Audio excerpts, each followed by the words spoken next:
Smash that like button, subscribe to the channel, share the show with your friends. Welcome to the Ledger Lounge. This is Oz the Crypto Goat. How are we all doing today? What's going on, Waddy? How you doing, buddy? Glad to have you. Don't forget, hit the like button, double tap everybody, send in those gifts. Let's go. I'm doing good, man. I have to say, Waddy, you asked the right questions. You're asking some of the same questions that I have. And I respect that. If you guys don't know Waddy Crypto X, send him a follow. Great guy. He's coming on the show. What date are you coming on, Waddy? I can't remember. Is it next week on Friday? The 20th. Yeah, the 20th. Yeah, it's going to be a great show. Tomorrow we have Neil from Polygon Labs coming on. What's up, Ken? Hey, smash that like button, guys. Subscribe to the channel. Share the show with your friends. Send me a follow.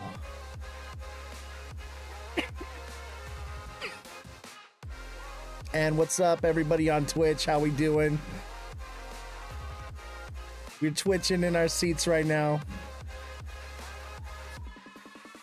And everyone, I've got my mug here. Don't forget to get your Oz the Crypto Goat mug. Delicious. It even tastes better in the mug. I'm telling you, your drink is going to taste better because of the goat.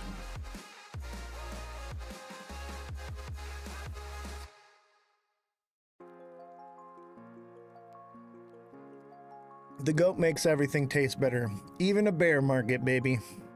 We're in a goat market right now. We are in a goat market, people. Don't forget, the link to get merchandise is in my bio. You can go to my Discord, and there you can order merchandise and join the Discord. Yeah, we'll talk, Waddy. We'll talk. I'm not divulging any information, but I found things. Start hitting that like button, guys. Send in some gifts. Let's see, we got a money gun here. Can we get a money gun? A money gun for the money song.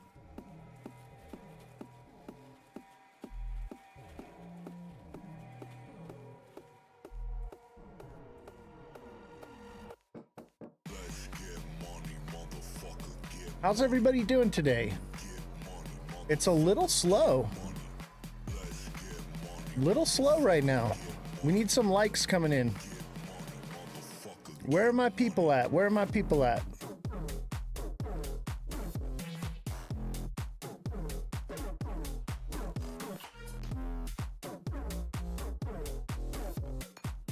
What's up, Anonymous? I'm doing good, man.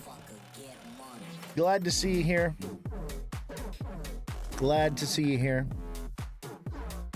Are you like Anonymous, like the Anonymous, or is your name just Anonymous? Are you like the B for Vendetta Anonymous?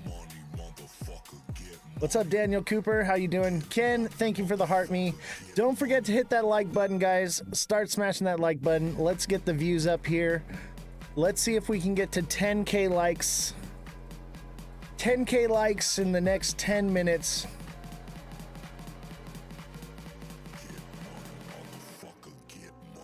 That's hard to be. You're a normal dude. Right on, man. I'm just curious. Just curious. I know Anonymous is more than one person. I can tell you that right now. Check out these mugs, man.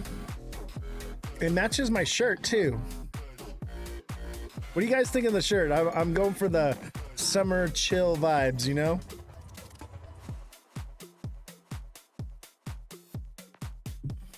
I got shirts too. I got hoodies, stickers. It's pretty awesome. We got some cool stuff.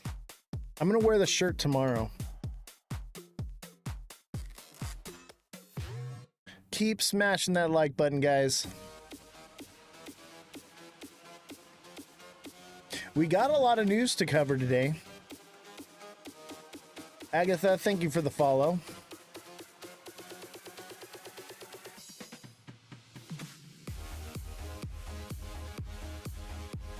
Markets aren't looking too good. We just opened another red candle.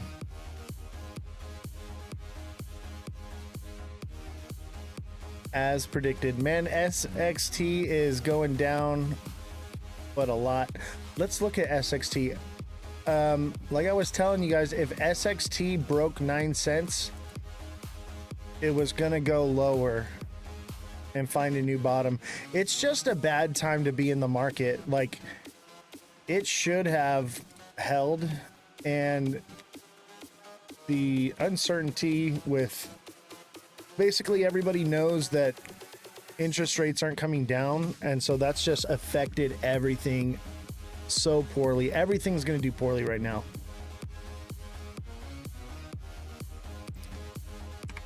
I still believe in SXT as a project, but it may be not the right time to be in the market at all. Oh my God. Yeah. Like I was saying, if it broke 9 cents, it would find a new bottom. Ooh, that's nasty. Yeah, I say steer clear for now. It will recover, but the question is where will it recover to? I feel like wherever it finds its bottom, 10 cents is going to end up being the new top on it instead of 15. This is nasty. It triple bottomed right here. It should have took off, and it just didn't. This is sad. Oh man. Hopefully you guys didn't lose any money on this one. But yeah, I was saying if it broke 9 cents, it was going to drop. And that's exactly what it did. I was hoping it wouldn't. We were watching it last night. It kind of like touched into it and started recovering. And I was like, okay, that's like a good sign, you know? But just as I was saying, if it broke past 9 cents and just, it would be it. That's a bummer. I still believe in this project. It's utility. It's new. I would say it's just, we'll find the bottom again and we'll get some more. MVP Network, how you doing? MVP wants to be our agent for the show. Our viewership is way down. We had like hundreds of views. I think it's because Caveman and Dead Daddy are live right now, so everybody's talking about that right now. And I just jumped out of their live. MVP, thank you for the heart me and the hand hearts. Appreciate you. Let's start hitting the like button for MVP. Thank her for coming through. Appreciate you. We have a meeting after the show. It's a bit of a slow start. I have to say, today is very slow. Yeah, glad to have you here. I'm actually rather embarrassed. You should see yesterday's show. We earned over $100 profit on TikTok gifts alone. It was pretty spectacular. It was a 6-hour live, 6 hours straight, not even a bathroom break. It was crazy. And the gifts were just flowing in. Don't be embarrassed. You have a cool setup. Thank you. Appreciate you. There's a whole scandal going on right now in the crypto space between Dead Daddy and White Rock, and they're live right now. So everybody's watching that right now. So I get it. We are covering the story. We are the lead reporters on that story. But I'm not releasing any information until I get to the bottom of it. I'm at work, sneaked on my phone. Is Jessie back? Yes, Jessie will be back tomorrow. She's busy right now, but she's going to be back tomorrow. Yes, Israel sent missiles to Iran. That's actually one of the news articles we're going to cover. Let's cover that one first. Why not? Let's get into the news. Economic Times, World War III fears surge as U.S. official warns unprecedented danger amid Israel's potential strike on Iran. World War III fears rise as Israel prepares to strike Iran. U.S. on edge over nuclear talks. fear of World War III are growing stronger than ever, with fresh tensions building in the Middle East. On June 12th, 2025, a senior U.S. official described the current global risk as more serious than other time in the past, as Israel is reportedly fully ready to launch a military strike on Iran, even without the backing of the United States. This is crazy, ladies and gentlemen. Is this the beginning of the end? Maybe, because I'll tell you what, Israel, Trump said, no, don't do anything, don't strike, don't do this. And Israel said, we're going to do whatever we want. So that's some pretty alarming news. This could be the beginning. We do have a lot of crazy things happening in the world right now, but this is definitely a red flag. And I would imagine, this is something by the way, I got in contact with Guinea Marie, and we talked, and she's doing well. So she's not going anywhere for the show. She'll be around. Hopefully she comes in live today. But she turned me on to something that I hadn't thought of. And I realized, I was like, wow, that kind of makes perfect sense. As we all know, the Trump birthday parade thing is a military mobilization, right? That's a tactic that they use in order to mobilize troops without drawing suspicion. And with that, Guinea Marie said that she thinks the riots in LA and incitement is a way to mobilize troops into California and other states without raising suspicion, which I actually agree with that. That makes perfect sense. If we're heading into World War III, that would be a heavy indication of that's what's going on. Crypto Slayer, thank you for the heart, me much appreciated. Who's got me with a money gun? Let's see if we can get a money gun coming in here. MVP is our top gifter right now. Thank you, MVP. Appreciate you. MVP Network is an agency here with TikTok, and we are in negotiations for adding them as our agent for the show. I do have several meetings with a few agents, and we're trying to find who is the best fit. But so far, I would say MVP Network is well on track. I do have one other meeting, but we have a meeting tonight after the show, and I have a few questions, and we'll see what happens. Crypto Slayer with the money gun, thank you very much. Appreciate you, buddy. How you doing, buddy? You got any new news on White Rock? Have you heard anything? What's the skinny?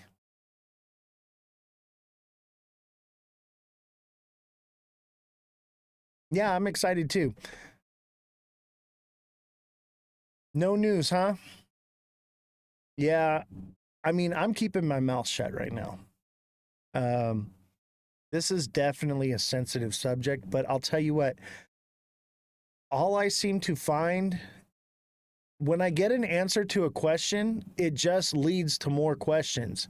And the rabbit hole just keeps getting deeper and deeper on this one. And I'll tell you what, it's actually been a bit entertaining. At the same time, man, has it been a lot of work. There's a lot to keep track of here. There's a lots of ins and outs. The tunnels go all over the place on this one. I feel like I'm in the catacombs on this one, searching around, trying to find the way out right now, and I'm lost. It is just, it is, I don't even know how to describe it. It is complex.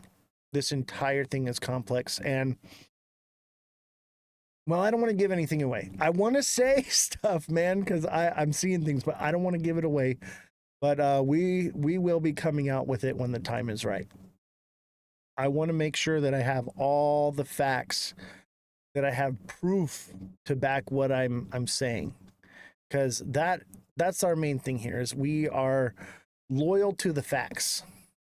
We're not here to take any sides. We want the truth. And I'll tell you what, you probably can't handle the truth on this one. You can't handle the truth. And don't forget, get your beautiful Oz the Crypto Goat merchandise. Check it out.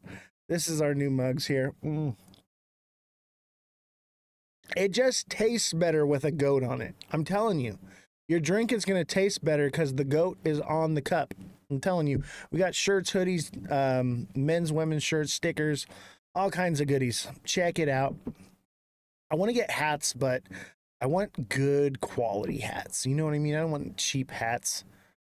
So I got to look around a little bit. What coin is this? This is XRP. XRP is cooked.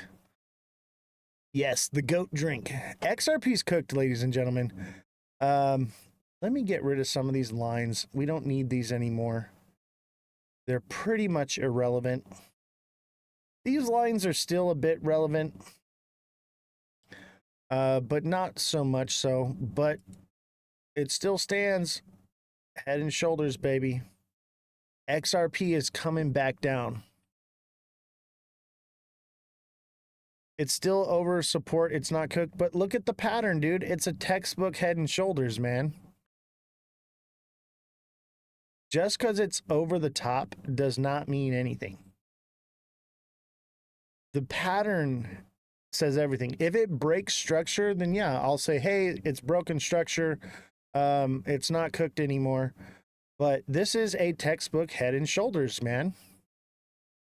Just because it's up here and it's holding support, 215, 220 zone is always strong and hard to break through. This is normal.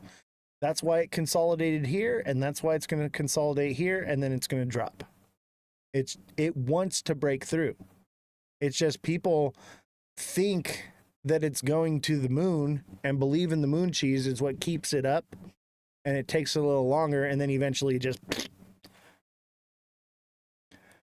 it's gonna break, just market manipulation and it's funny. So I agree. And that's why I know that it's gonna come down. It's because of market manipulation. And what'll happen is they bring it down so that they can swoop in and rebuy.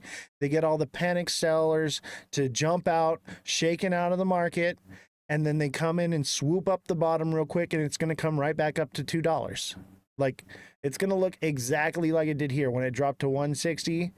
And then it's going to pump up again to $2, and then we'll see what it does from there. But I'm thinking 260 is going to be the top you're going to see on from here on out for this bull run. Maybe we see 275, 280, maybe $3, maybe. But that would be it. It will not go past $3. I'm almost willing to bet everything. We don't bet here. This, don't condone any of that behavior, but it will recover after it dips. But we're coming into the 7th inning here. Well, not the whole bull run, man. That's crazy. We still got a hop on a call, by the way. Josh,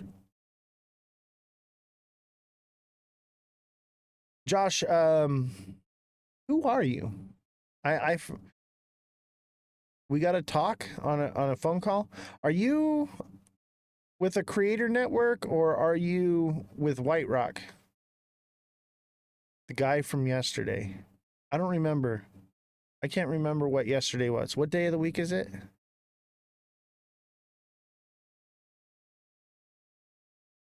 I forget. Remind me what we were talking about. Because I briefly remember something, but I went live for like 7 hours yesterday. I'm so tired. I got like 2 hours of sleep. Can you remind me? Man, it got so hot in here. It is cooking. You were talking about XRP breaking 3-4 digits. You said I could call you and tell you my points. Oh yeah. You want to come on? Here, let me send you a request for co-host. Let's talk about it. Can you co-host?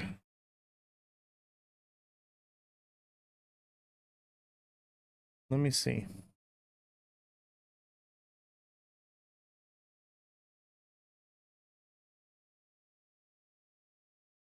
Discord. Why don't you come up on the show, man? Click the little thing that says guest. Or click co-host.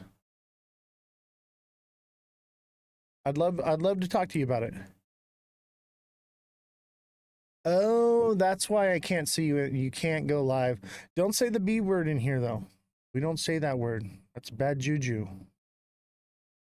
That makes sense. How do we get you on the live? You want to do a phone call?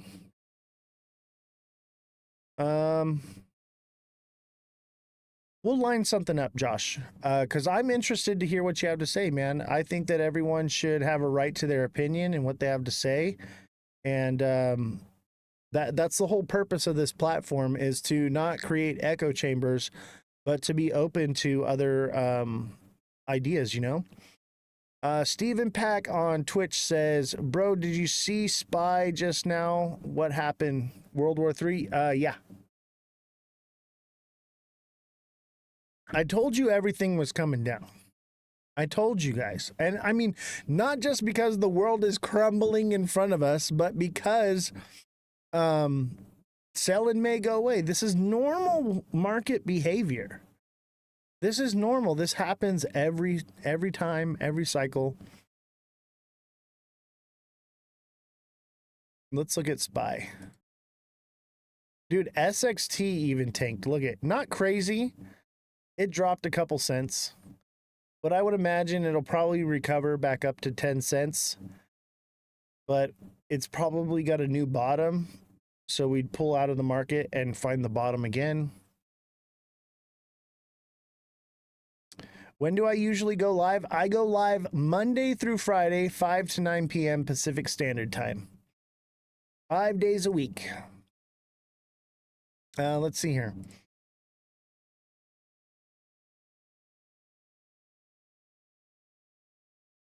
I'll show you. So here's a what? Guys, check this out. Binance just confirmed that XRP is set. Boom. There it is. Oh, you can't see it because of me. There it is. I'm still learning Discord. So bear with me, Josh. I'm still figuring out the whole Discord thing. But we'll figure it out. And also, don't forget, we have these beautiful hoodies, shirts. We have men's and women's shirts. We have mugs. Obviously, I have the beautiful mug right here. We have stickers. And this is my favorite sticker right here. When Ripple hints at another escrow unlock, say goodbye to your gains. Oh, isn't it beautiful? I love this sticker. What's going to be the bottom on ZBCN? That's a good question. We'll take a look at it. Give me a minute. But yeah, we are, and you can join the Discord. The link is in my bio. It's right here. Come check out my Discord. And tomorrow we will have Neil on the show. Neil works for Polygon Labs, and he will be our guest for tomorrow. I just got off a live with him, and he's really cool guy. And I'm excited to talk to him and pick his brain a little bit. We're gonna pick his brain.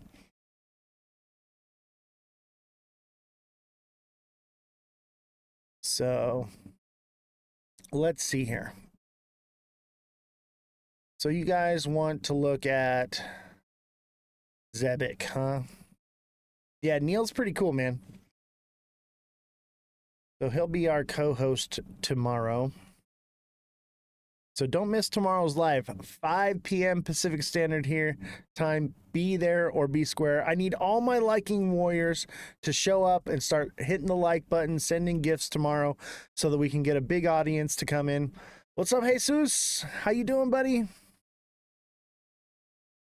He talks so fast. Oh my God, he's a very smart guy. And that's why I want to bring him on. Because, you know, Kodak, we want to look for new projects, right? And that's what my focus is going to be asking him is, you know, what types of things do we want to look for in certain projects? And what red flags we want to be looking for. Obviously, we know some of these things, but we want to get a different perspective. Jesus, thank you for the heart me. And wow, a pile of popular votes, 45 popular votes. Thank you very much, Jesus. I appreciate you. But we also want to see, you know, what he's bullish on. I'm bullish on anything you can stake right now. Anything that's RWA that you can, or something you can stake, I'm about it. That's what's going to be huge. And Polygon is one of those projects that can be staked. And that's the only thing he'll say about Polygon.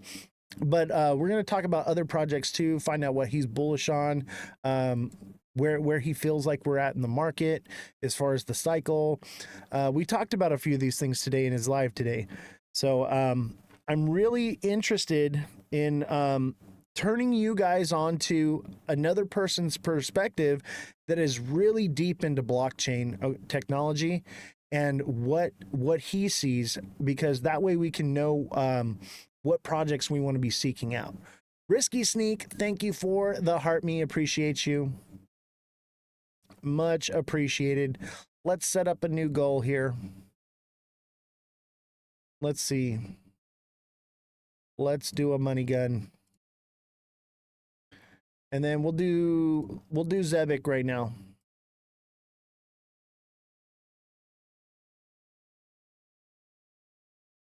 I like the idea of Zebik, okay? I like the idea of Zebik, but it has some red flags. And I'm not going to, you know, cast shade. All I can say is do your own research.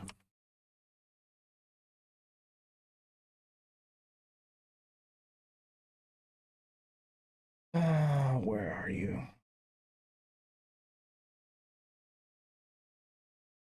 Here we go.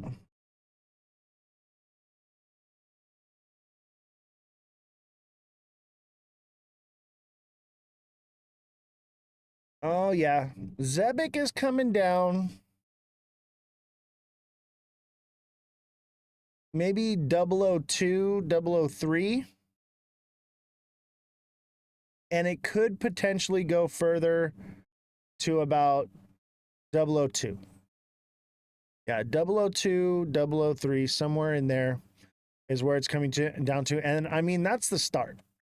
Now, mind you, it will probably pump up like this and then come back down.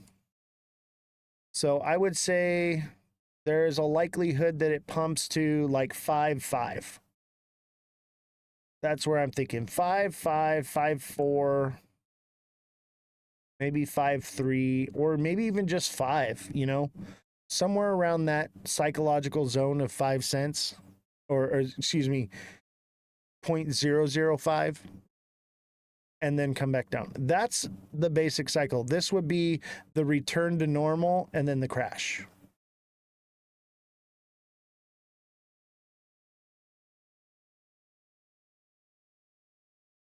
Never fails to go back to the imbalance level. Exactly. What's going on in the market? Sell and may go away. Normal. This is Zebik. Waddy. This is Zebik. This is what Zebik's going to do. I'm thinking 5 cents. 5 cents, 5.5, and then it's toasty to the mosty. Hold on. Bear with me, guys.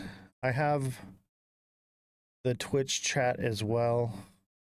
and I have to ban people when they're spamming.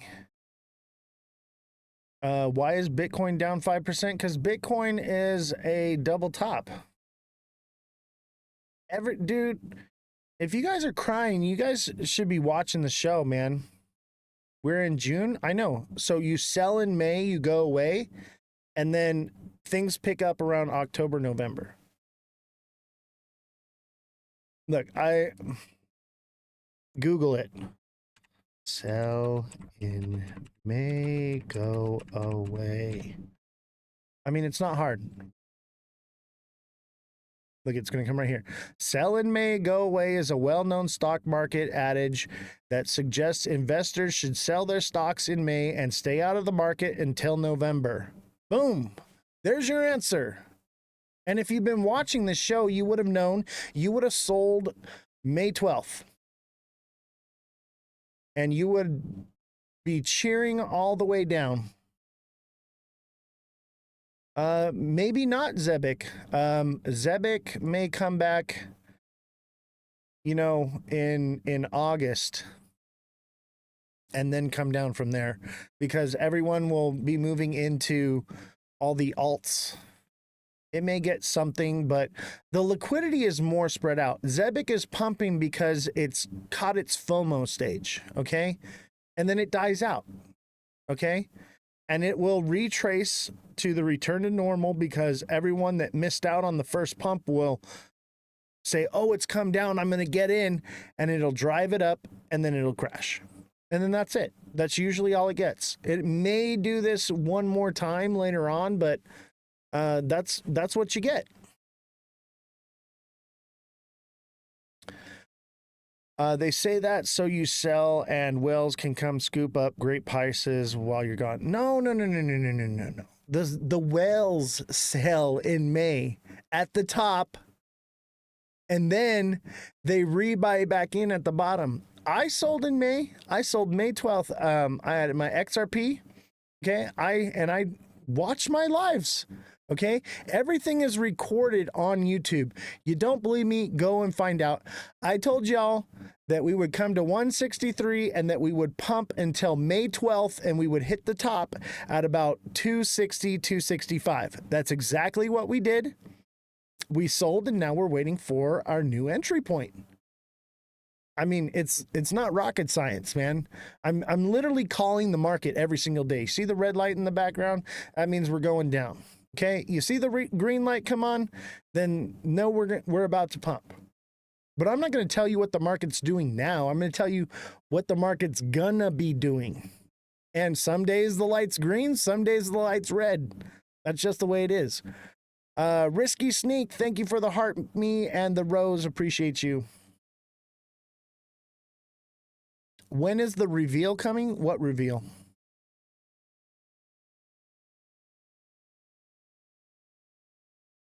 I'm not on every day, Monday through Friday, 5 to 9 p.m. Pacific Standard Time. And if you miss a live, every live is on YouTube. There's a link in my TikTok that'll take you directly to the YouTube. You can watch all the past lives. You think I'm full of shit? It's all right there on the internet. You can go verify it. I call the market every single day. I have not been wrong in months. Every single day calling the market to fractions of a cent, guys. Waddy, thank you for the heart, me.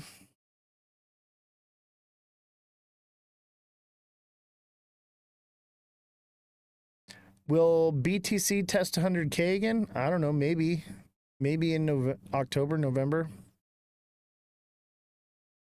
Waddy says, I like it.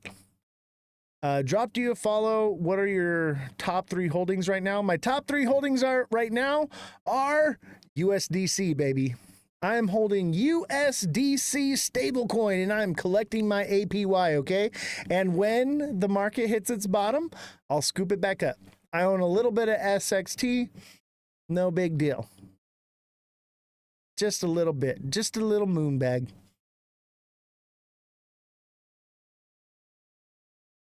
What's my YouTube channel? Oz the Crypto Goat.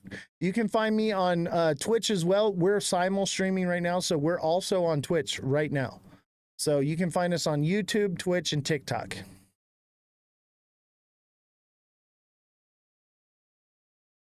But I'm telling you right now, it's all recorded. I call the market every freaking day, guys, like clockwork. Fractions of a penny. And guess what? I offer coaching. If you guys want one-on-one coaching, become a deluxe subscriber and you can get one-on-one coaching with me. Message me directly and I will answer any of your questions. I can help you set up your wallets. I got my own money. I don't need yours. I'm never going to ask you for your passphrases or anything like that. But any of your questions, trades and how to do things, price points, what trades I'm making, I will coach you. No, I can't give you financial advice, but I can tell you how I feel, what I think. You know, do you get me? Do you understand? But I can basically tell you exactly what I'm doing and you can do the same. And those that are doing that, they're going to Hawaii this summer. An 18-year-old kid is remodeling his parents' kitchen and now his parents watch the show because they're like, what the hell is going on here? What's up, Danny? How you doing, buddy? What is it? It's the subscription. So if you look down on the bottom of the screen here, there's a star with a little circle around it. Okay. You click that and you click deluxe subscription and you can get that one-on-one training with me. I'm very mad right now. Why is that? Gibby says market's dropping fast. What did I tell you? Did I tell you or didn't I tell you? Chat, help me out. Did I tell you? You're mad that the market's tanking? Let me tell you, everyone watching this show is cheering because the market's tanking because we knew it was going to happen. We got out on May 12th. May 12th was our time to sell. Okay. And then we caught a little pump here for the next moon cycle. And then we got out a day early because it was a blood moon. Well, strawberry moon. Okay. Watch the lives and you will see. I've been nailing this shit every day. It's not hard. How low will it go? I think XRP could potentially go to 180 to 160. We'll see as it goes. It depends on how fast it can break through $2. But once it starts breaking $2, it's over. It's going to fall fast. That will determine. Chainlink. Hey, chat, help me out. Help me out for the newcomers. Am I calling the market or what? Am I telling you what it's going to do before it does it? Are you guys getting out and making better trades now because of me? I'm telling you, become a deluxe subscriber. It's going to pay for itself. It's like $10. It's $9.99. Totally worth it.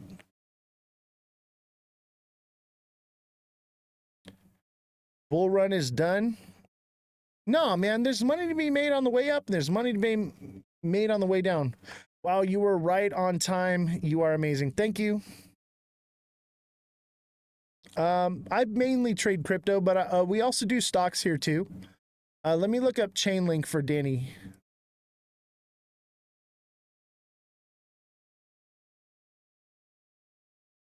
Oh, you're being sarcastic? Well, I mean, hey, I'm telling you, go to YouTube and see the videos. The proof is right there. I told you guys that it was going to do this.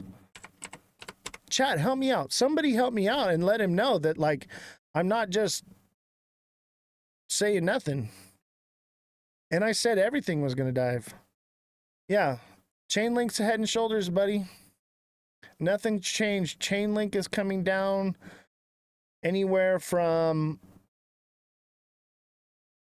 I'd say 12 cents to 10 cents. 10 cents is probably more likely.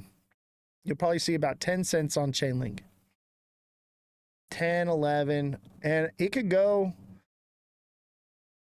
yeah, 10 or 11 cents. That's your spot. Web3 glossary, thank you for the heart me. D Longwell, thank you for the white dove. Appreciate you. Ken says he is right. I've been asking him on everything and I've been getting into it's helped a lot. Yeah. Ken has been taking advantage of the coaching. And let me tell you, everybody that takes advantage of my coaching is killing it in the market. We are killing it. I'm 37 years old and I'm retired, okay, because of trading crypto. And you could be on the same train with me here. But remember, following is not the same as subscribing. You got to become a subscriber and you get one-on-one training with me. I will give you FOMO control. I will teach you how to trade like me, okay? And I'm going to be offering technical analysis classes so you can read the charts like me. I don't use indicators. I don't use none of that nonsense. All I need is the candles. Candles tell me everything and I can teach you how to trade that way. I can teach you how to trade like a pro stock trader. This is how the big firms do it. All those indicators and everything, the firms use those against you. On that note, any thoughts on Home? Is Home a coin? I go live Monday through Friday, 5 to 9 p.m. Send me a follow, send a subscribe. Click the subscription link down in the bottom here. Okay, it's a little star with a circle around it. Click that, click deluxe subscribe and become a deluxe subscriber and let it pay for itself. I'm telling you, it's going to pay for itself. Home is new. I'll tell you what right now, anything new is going to be pretty much impossible to chart. But I'll tell you what, everything is going down. But if it's new, it could be going up right now. Home.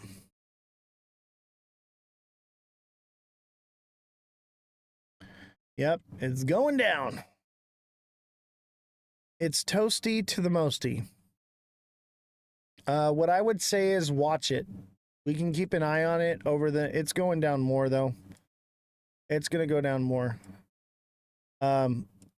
We just got to watch this one and let it find its bottom and then go from there. Eddie, if you want to look at another project, all you got to do is become a subscriber or come on over to Twitch. That's Oz the Crypto Goat, all lowercases, no spaces. Put it in the chat on Twitch and I will look it up for you absolutely free. But TikTok may be getting shut down on the 9th, or excuse me, the 19th of June. So this is a way for you to find out where I will be after TikTok is gone.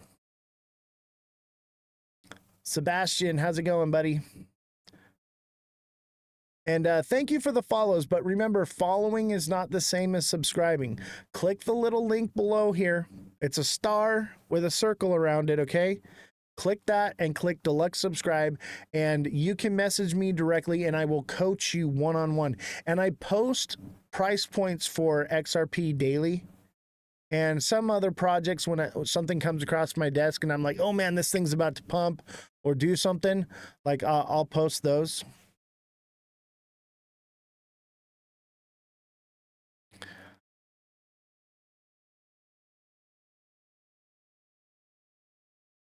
Akram, thank you for the heart me.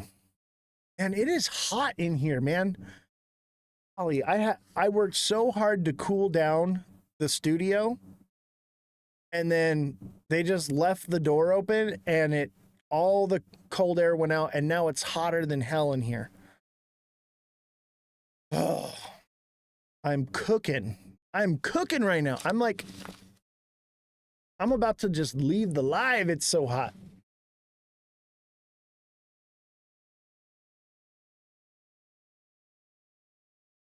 Woo! Cooked me to death. Hold on, chat. I gotta fix this cooler.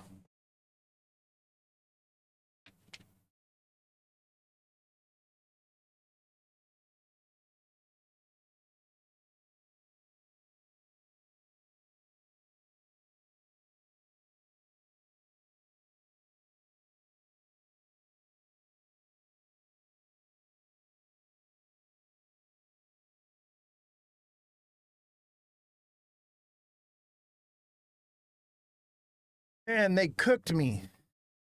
They really cooked me in here. Whew. Try and leave. I'll come lock the door. Yeah, right. Right. golly, man, I worked so hard to make sure that it was ice cold in here, and they left the freaking door open. They're doing, and every day, man, every day I'm like, shut the freaking door. Don't leave it open. They leave it cracked like this much, and it's just enough to like cook it in here. And this thing is like soundproof, double insulated. So once it gets hot, it takes forever to cool down. But once it gets cold, it stays cold. But if you leave the door open, it just whoosh, runs right out. It's like 110 degrees outside right now. It's crazy. D Longwell, thank you for the, holy crap, 15 doves. Thank you so much. I'm cooking. They're cooking me to death in here. Good thing I've got my Oz the Crypto Goat mug to keep me cool. It just tastes better with the goat. Coffee will never taste the same once you have a cup of goat. No longer is it a cup of Joe, it's a cup of goat. Yeah, it's hot. And I'm wearing my summer clothes, trying to be all like nice and cool. Nope. They want to cook the goat to death. The goat is literally in the oven right now cooking. I don't know if you guys like cooked goat, but that's where we're at. We're cooking some goat right now. Does it come with free milk from the goat? It comes with cheese. Goat cheese. I have had a goat. It's good. Oh, dude.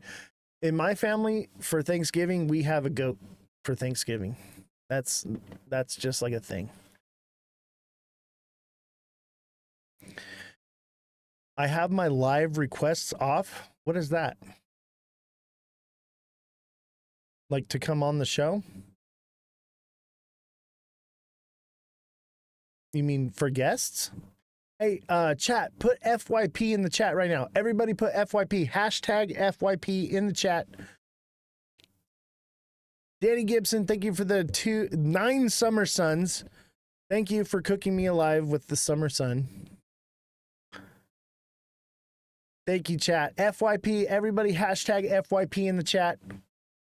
Let's go.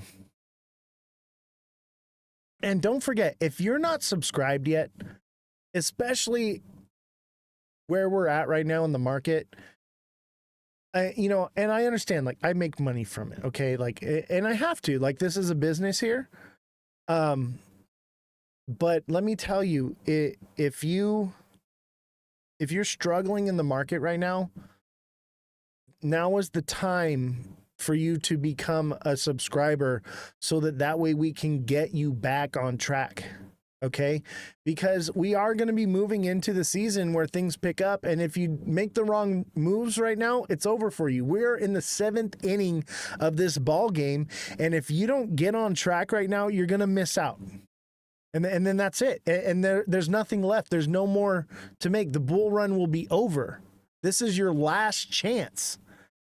I implore you, become a subscriber.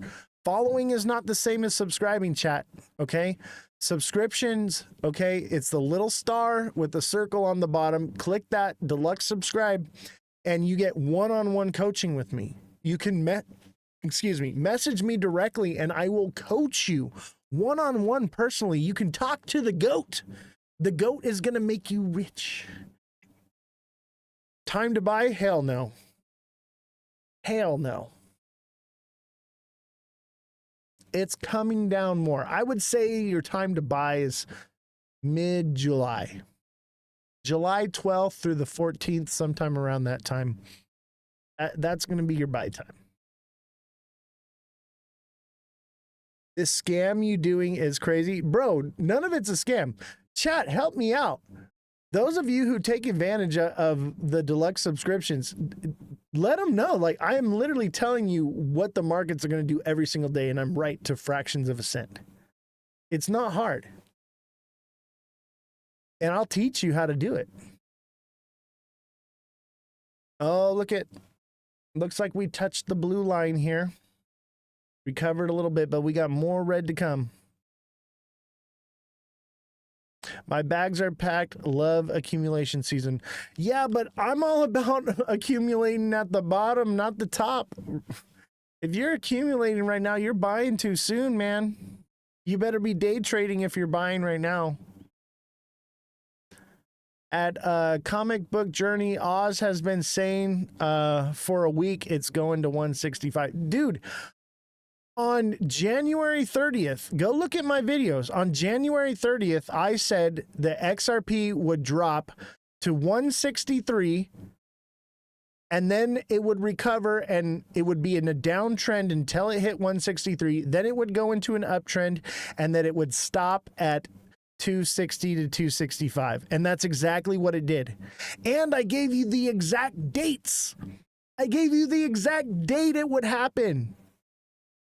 You would have known exactly when to pull out, when to get in, when to get out. SXT is taking a hit today. Yeah. It's taking a hit. I think it'll recover back up to 10 cents, but we may want to pull out at 10 cents and re-enter at a lower zone. Like I was saying, if it broke 9 cents, it would be done. But it's really not that bad. Compared to the hits that everything else took, it hasn't really been that bad of a hit. Oz, it finally happened. Israel attacked Iran. Is that live right now? Breaking news?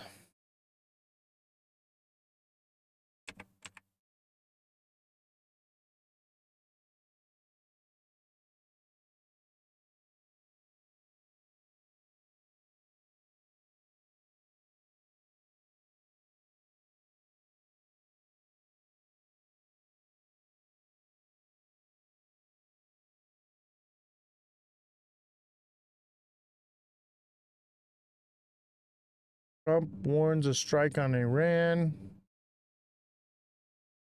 Trump warns Israel could strike Iran. I don't know if it happened yet. Alt's making all-time lows. Yeah, probably. I think XRP could go as low as 125. I think, 160 to 130 is more likely. Israel has struck Iran.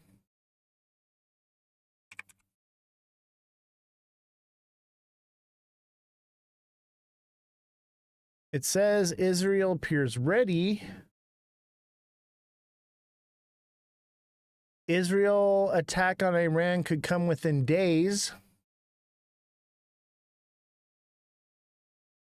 Iran threatens to strike the U.S.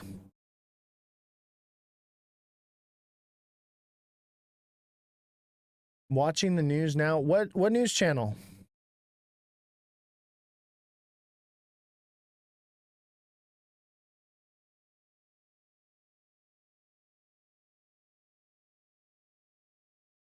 Israel attacks Iran live.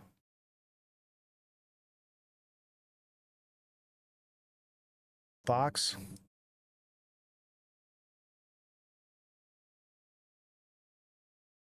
Let's watch it. I might get hit with guidelines for this, but let's give it a look. See, I have a way of getting around it. Israel officially never retaliated. There were just spontaneous explosions that happened in the nuclear facilities, the air defenses in Natanz, and in other areas in Isfahan. Israel then still contained it. Only in October for the first time, November for the first time, 2024 in history, did Israel openly say that it is now attacking in Iran. Now, the situation here is a little bit different. The situation right now is that unlike those situations where there might be clandestine operations, they did attack. Here, Israel, and I told you this was going to happen before it happened. In this going public, the fact that Israel again set my Discord is linked in my bio throughout the entire country. Iran is spies so you Israel, click on my like spies throughout Iran. Oz the Crypto Go profile. It's right under my picture. Immediately when it launched the attack, it is not trying to hide that it is doing this. Seemingly on the contrary, it is being very, very public about what it is doing and why it is doing it. It's not working for you either. It's not working for a lot of people. Another tweet that came out from Israel saying that the attacks you might have to click to approve it. That stands to some extent in contradiction let me see to what came here. from the State Department in the United States that said this is a unilateral move. that happened. So unclear at this point if this was coordinated with the states or a unilateral move. What does seem clear, though, also with that wording, again, I look very closely at the wording. The wording of the IDF saying we've completed our first round, that is also giving some sort of international signal. That is saying we don't have planes in the air right now necessarily about to bomb out everything else. Maybe they're saying that, but they do have those planes. But that could also be indicating, again, we've completed now our initial fire. Now what do you do? Now let's see where you go. Possibly, and again, this is speculation, but I'm looking at the relationship between Netanyahu and Trump. Possibly Trump said to Netanyahu, you know what? Launch one strike, and then let's see if Iran comes begging to me to stop. I'll we'll work on the deal. Discord link. I can see that as a possibility.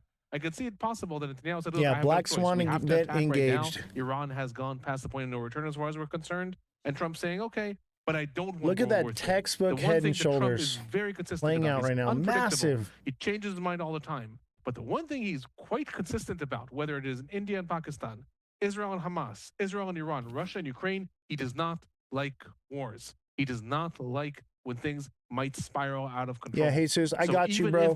Send me a DM to this, and that blessing is I'll see if I can send you an invite directly to you. It is a somewhat temporary blessing. In the meantime, until we get it sorted out. That is very, very significant. We are now close to an hour, I think, since the launching of this attack.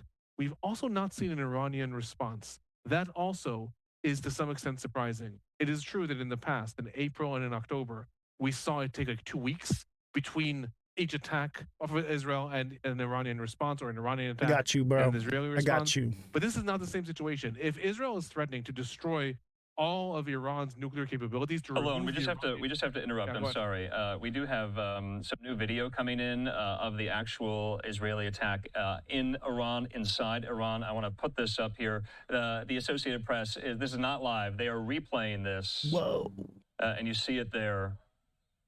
Okay, so this has been validated and authenticated by the Associated Press. We're going to see if they keep re-rolling and re-racking this. They are. You see one of the explosions there. This is a video of the Israeli attack. This is crazy, man. Iran. I've been telling you guys for months, man, this was coming. So you see there, here we are. Kind of the restrictions for some of the other vindication, validation, outlets. Everything I've been telling you is coming. Here's the Black Swan event. And it looks like this is. Thank you, Spider-Man. You're correct. Vantage points. I'm not sure if this is the same location, just different angles, or different locations and different attacks. But you see there that strike. Mind blown we right also now. have as well, looks like our.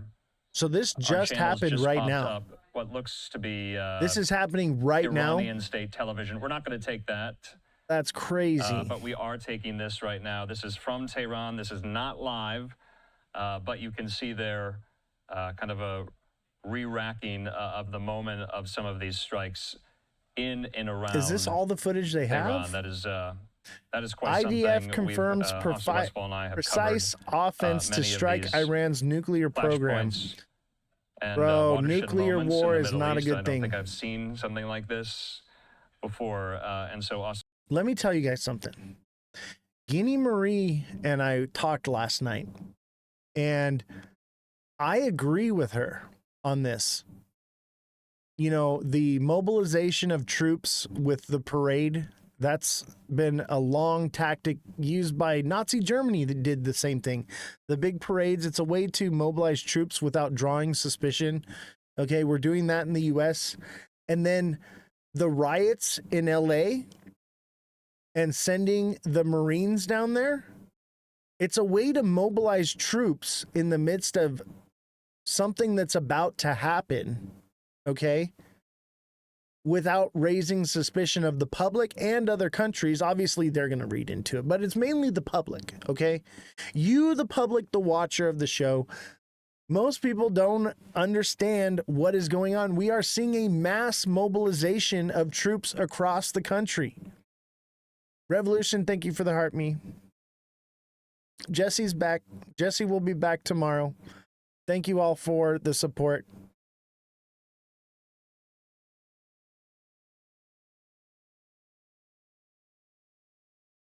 Oh, we're still going down, bro. We're still going down.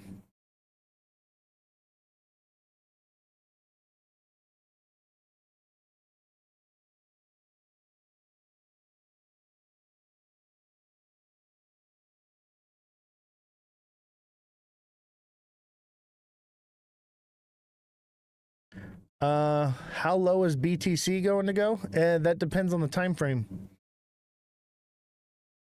Mother Dragons, how you doing, sunshine? I'm talking about having to bring my points on XRP in the same dude, Josh. What do you mean? My buy point is set at 163 still. Tonight, you want to know what Bitcoin's going to do tonight? I'll tell you what, bro. You either got to become a subscriber or send the money gun, or you can come over to Twitch and I'll do it absolutely for free. Come to Twitch, put it in the chat, and I will do that absolutely free, no problem. But TikTok will be getting shut down on June 19th. So this is where we're going to be live from here on out. So come over to Twitch. That's Oz the Crypto Goat, all lowercases, no spaces. Put it in the chat and I got you for free, bro. All right. Mother Dragons, thank you for the heart me and the popular votes. Appreciate you. You are an angel.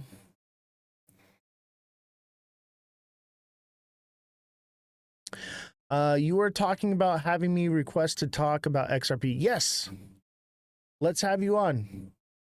Didn't I tell you it was coming down? And look at where we are now.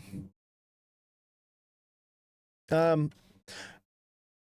me see if I can request you as a co-host.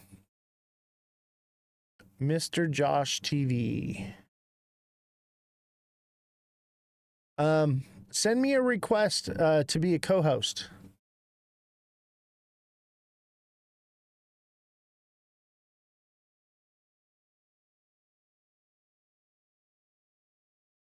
Mr. Joshy TV, send me a request to be a co-host and I'll have you on here. More than willing to talk about that. On my way to Seattle at the airport, World War III. Oh, yeah. What did I tell you? Did I not tell you? Did you not heed my warning? Oh, yeah. XRP's cooked, bro. XRP is going to 180 to 160 for starters, and it could go as low as 125. I'm thinking 130 would probably be more or less that spot, but 125, and I mean, it could even go to $1. You know, it just depends on how long it takes for it to break through $2. I got an invite from someone, Nikki, to your Discord. Is it your page? Yes, Nikki is, she's basically handling everything for the Discord. She's amazing. If you don't know Awaken Mermaid Healer, definitely send her a follow. She's an amazing person, beautiful human being inside and out. Everything that she does for the show, she volunteers her time. She is amazing, and we love and support her here. Can I just DM my number to your Discord? It won't let me request. Let me try.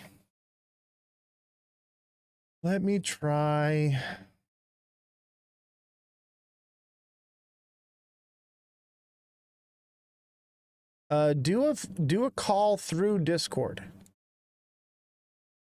Send me a call on Discord. Send me an invite to Nikki. Yeah, Nikki, if you're listening, for some reason, nobody can access the link on the Discord. I don't know why. I've had the IT guy look at it. He says everything's fine. I don't understand what's going on. Streamer mode is enabled.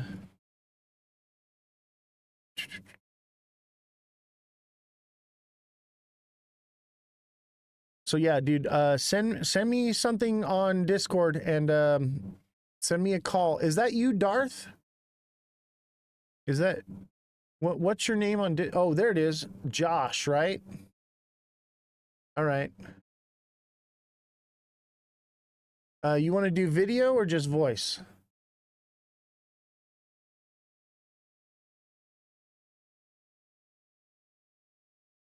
Voice. All right, I got you, bro. All right, you're on the air. Are you You're- there? Hello.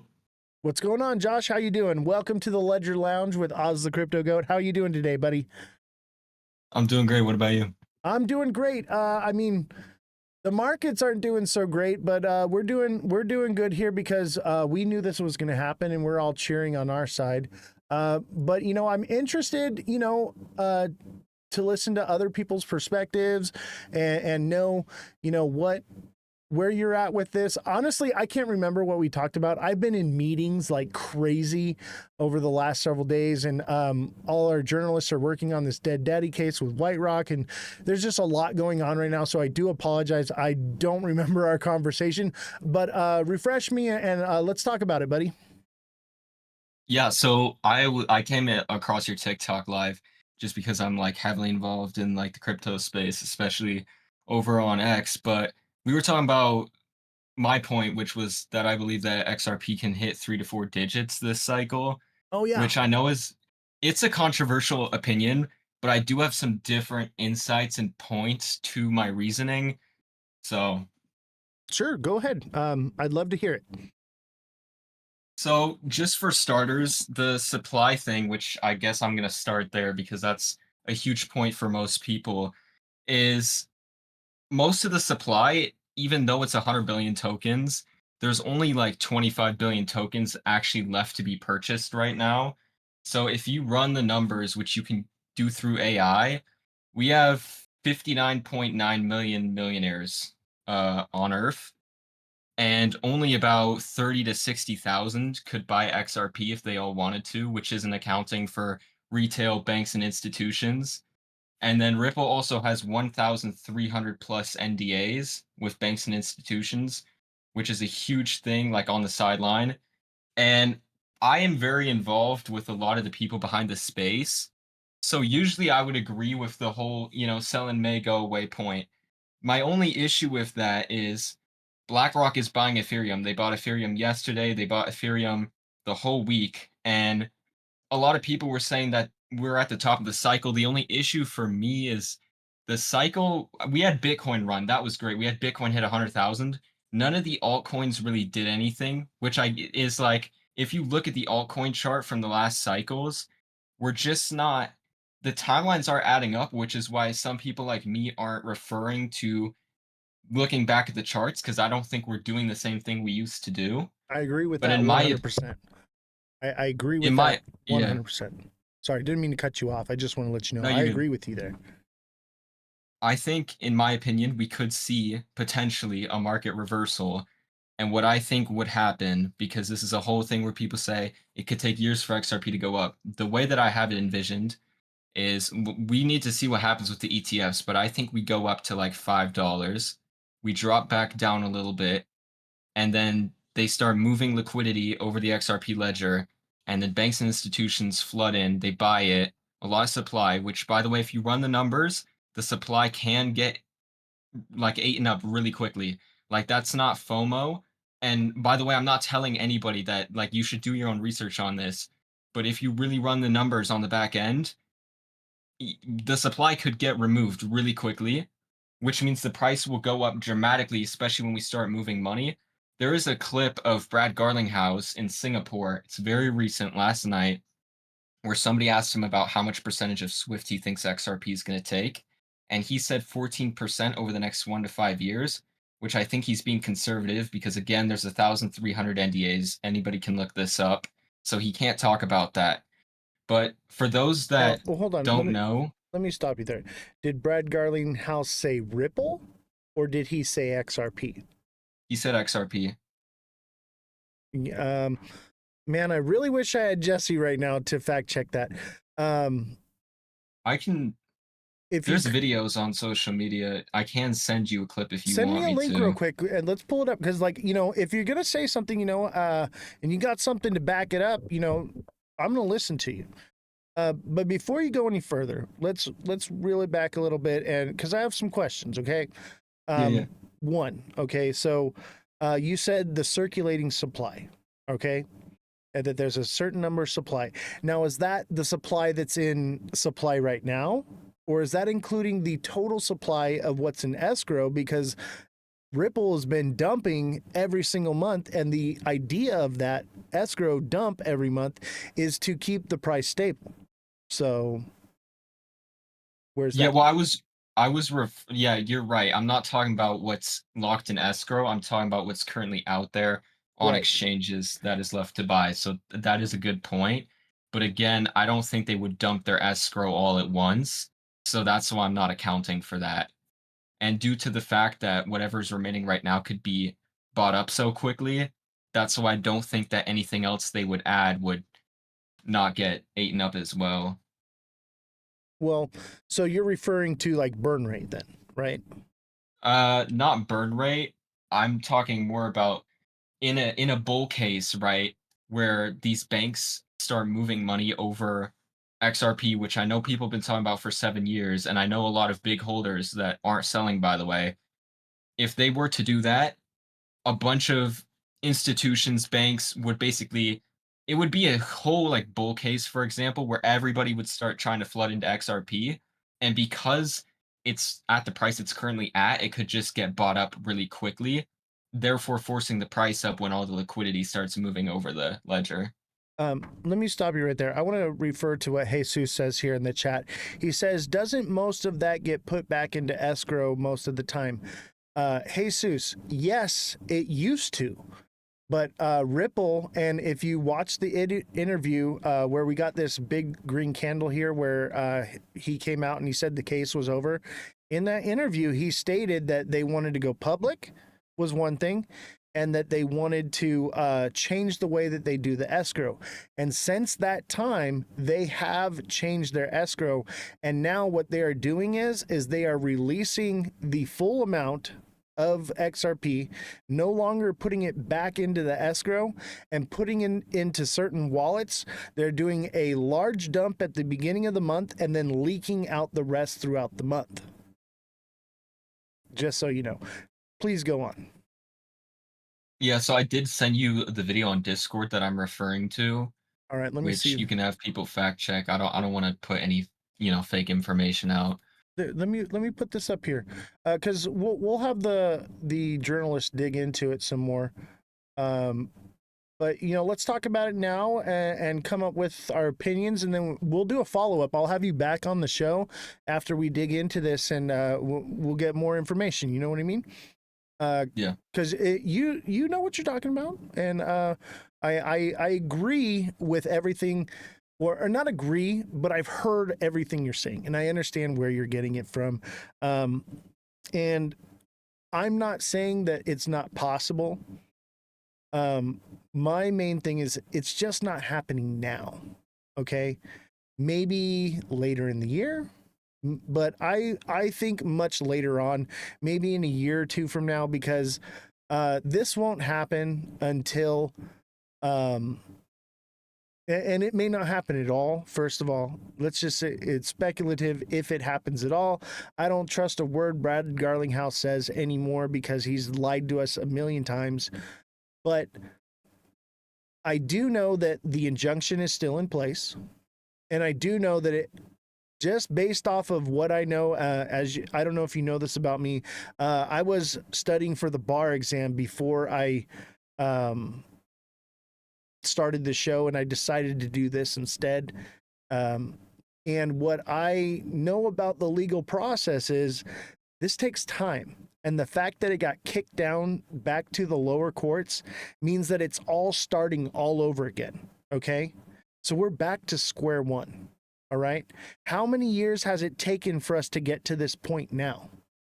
What's it been? 5-7 years? Okay. That's the time frame we're looking at for this to be sorted out. Another 5 to 7 years. Okay. I think we're just too early. But in regards to what you're saying about Swift taking over 14%, okay? I get what you're saying. If Ripple took over 1% of Swift, it would be incredible numbers, okay? $100 Yeah. XRP, okay? I agree with you, okay? I understand. But that's just not happening right now, is what I'm trying to say. Too many people think that this is happening tomorrow. Too many people in my chat here that I coach are like afraid to be out of the market because they think this is happening tomorrow. But it's not. We're just too early. So why buy the top when we can buy the bottom? You know, that's where I'm I at. mean, Be a smart money entry. That's what I'm saying. I think my main counter argument would be, so personally, when I called on my Instagram, when I told everybody to buy XRP, it was like 40, not 45 cent to 50 cent, right?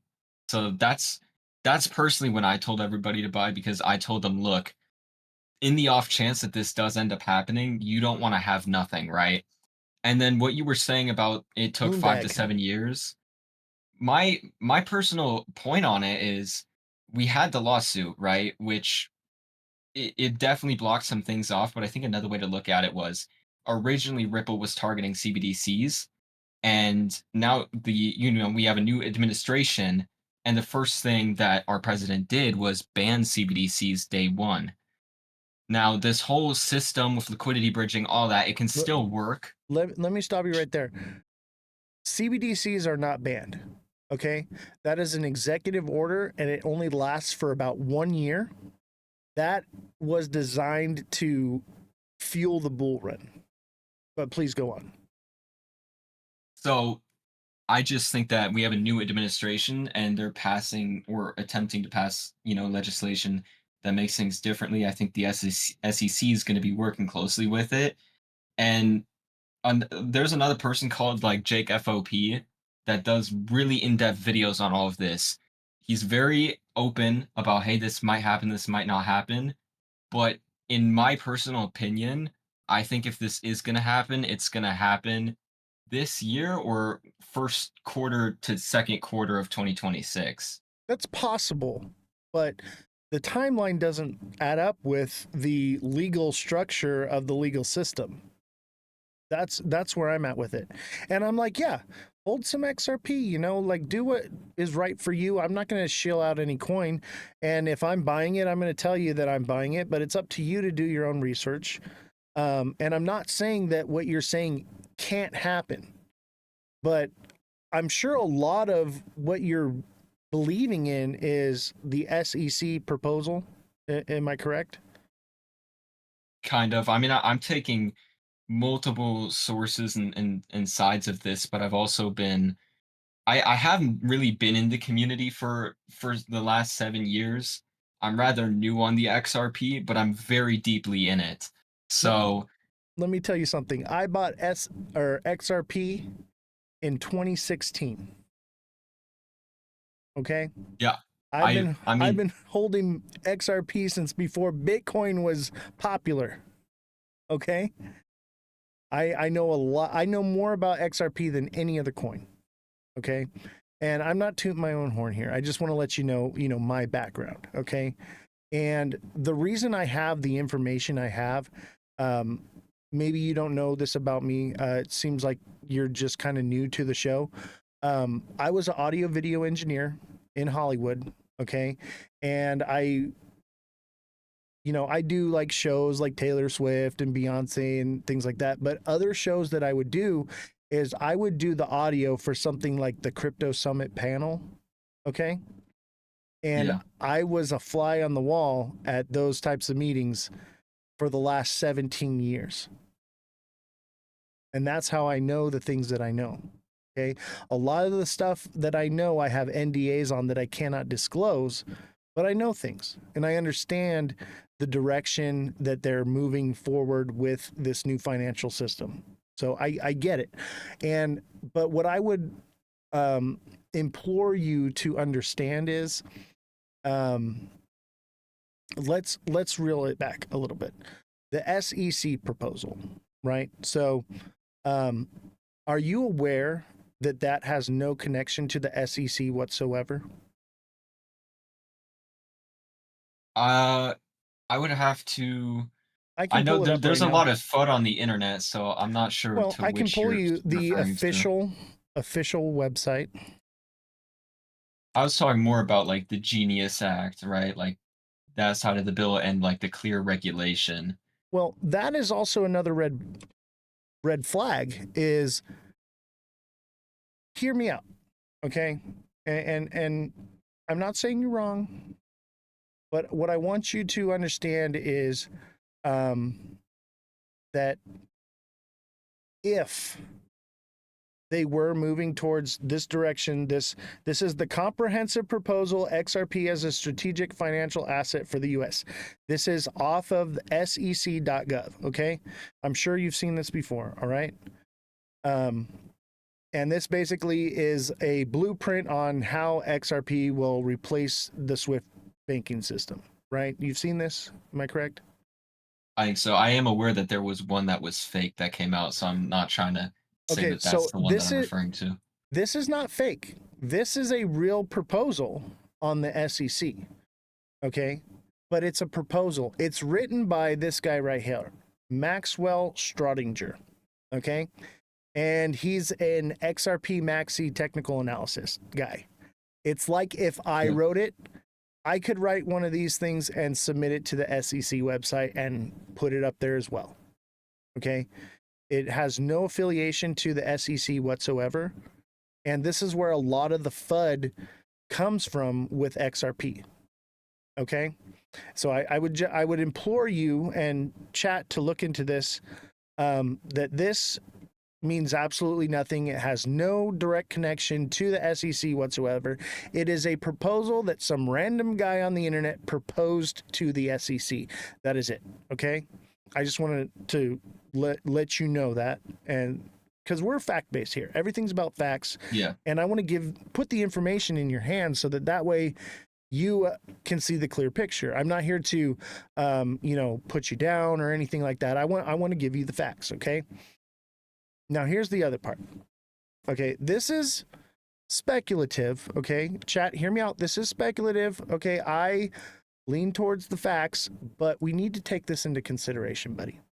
Okay, if XRP, especially in the time frame that you're giving within the next year or so, okay, for XRP to be this replacement of SWIFT, okay, in that timeline,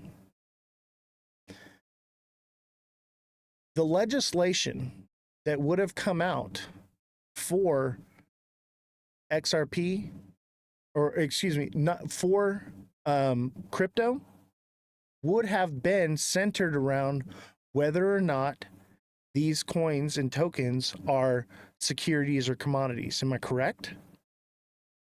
Wouldn't that have been it would have been the main focus, right? If that was relevant, that is the basis for every SEC case that has been brought up. Every single one of them have been dropped, except for this one because of the injunction, obviously, right? And there's a little more to it. Wow, we lost a connection here, but I think we're good now. Bear with me a second. Yeah, OBS crashed. Sorry. All right, we're live again. Sorry about that, folks. We're back. Okay, so where was I? Oh yeah.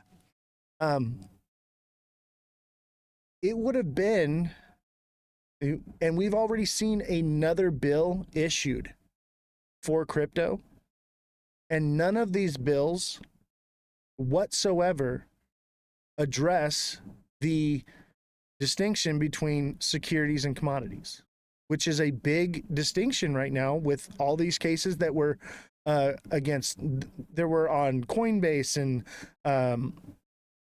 all kinds of other projects, right? Not just XRP. All of those were dropped, obviously, because we have a pro crypto SEC now and a pro crypto cabinet. I agree with all that, but they have not pushed any legislation to clarify that. Now, why would they do that? Well, that's because they're putting forward a stable coin bill. All right.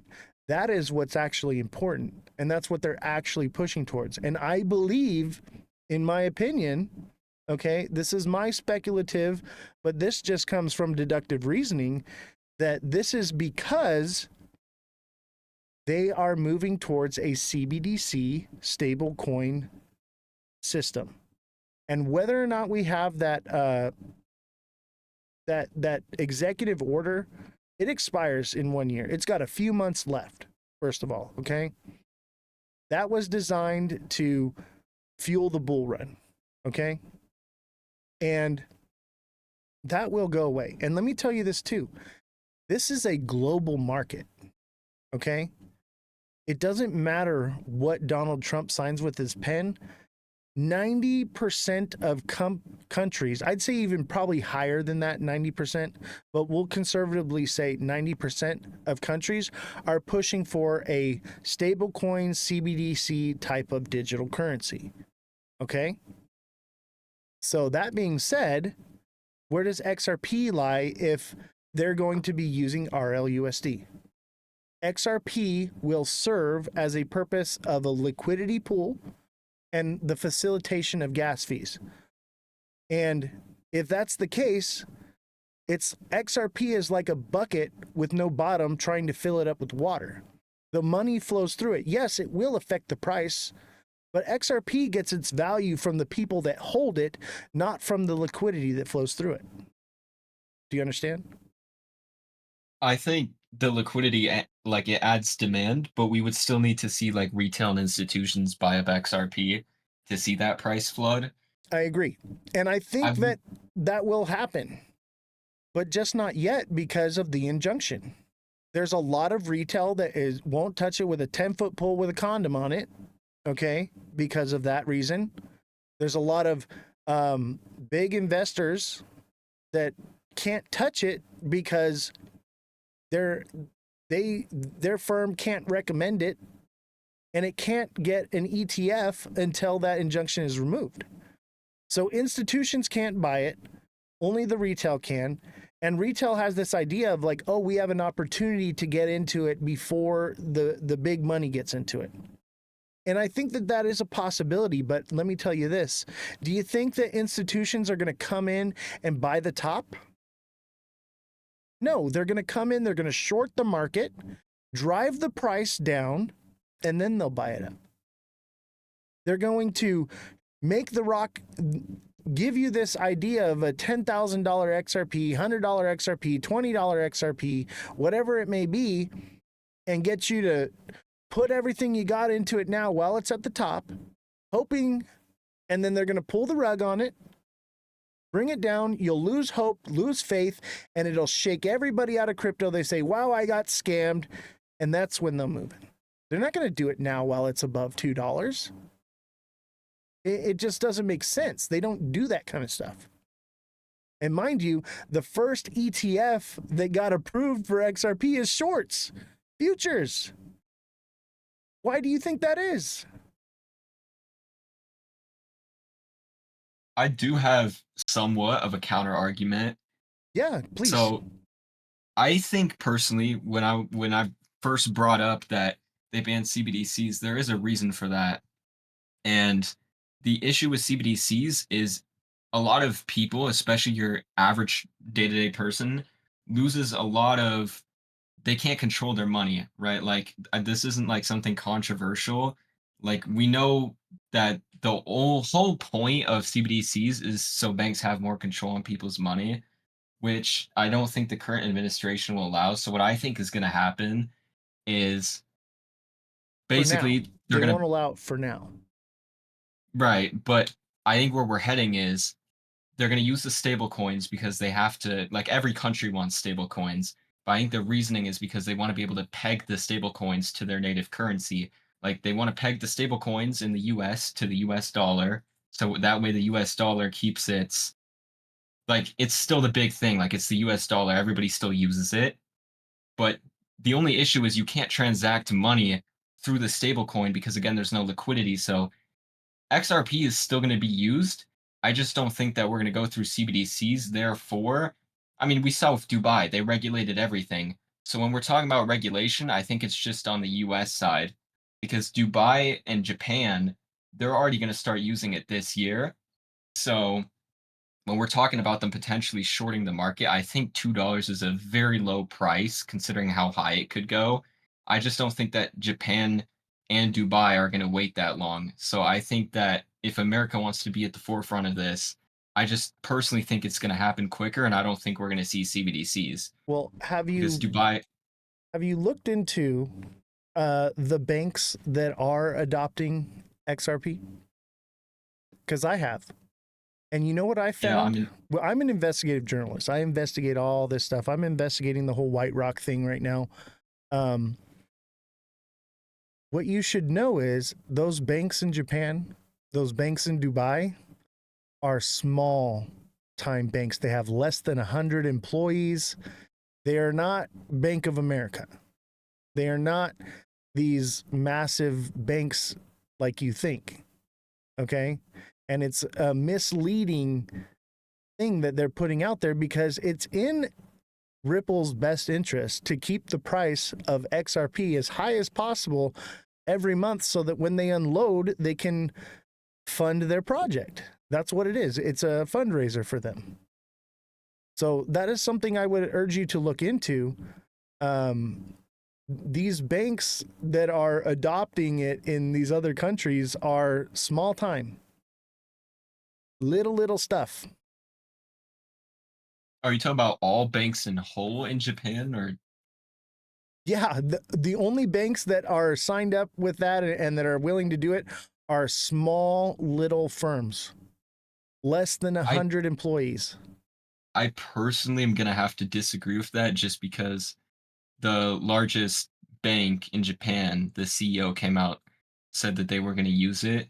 So, and like additionally, like I said, there's 1,300 NDAs. I will agree with There you. may be more out now. I haven't looked into this recently. I've been just immersed into the whole White Rock thing right now. So you may be correct. If you find something, give it to me. I'll report on it and I'll give you the credit and everything. We'll bring you back on. But from what I've seen is that every bank that has adopted this, it's small time. It's not Swift. You get what I'm saying? Also, I think it is important to note that there are 1,300 NDAs who we don't know which banks those belong to. I agree with And that.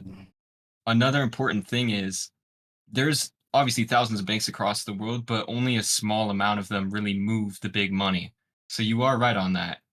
But the thing is, the reason why I already know that they're going to be using it is because I talk to people every single day who are building financial companies where people can then take their XRP in a year or after it goes up and they can make return on it, right? And right now banks can't do that.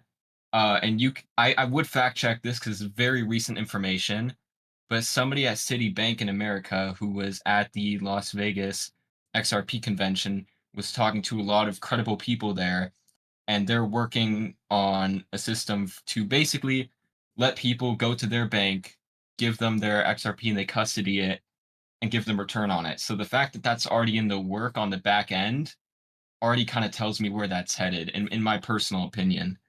I understand what you're saying.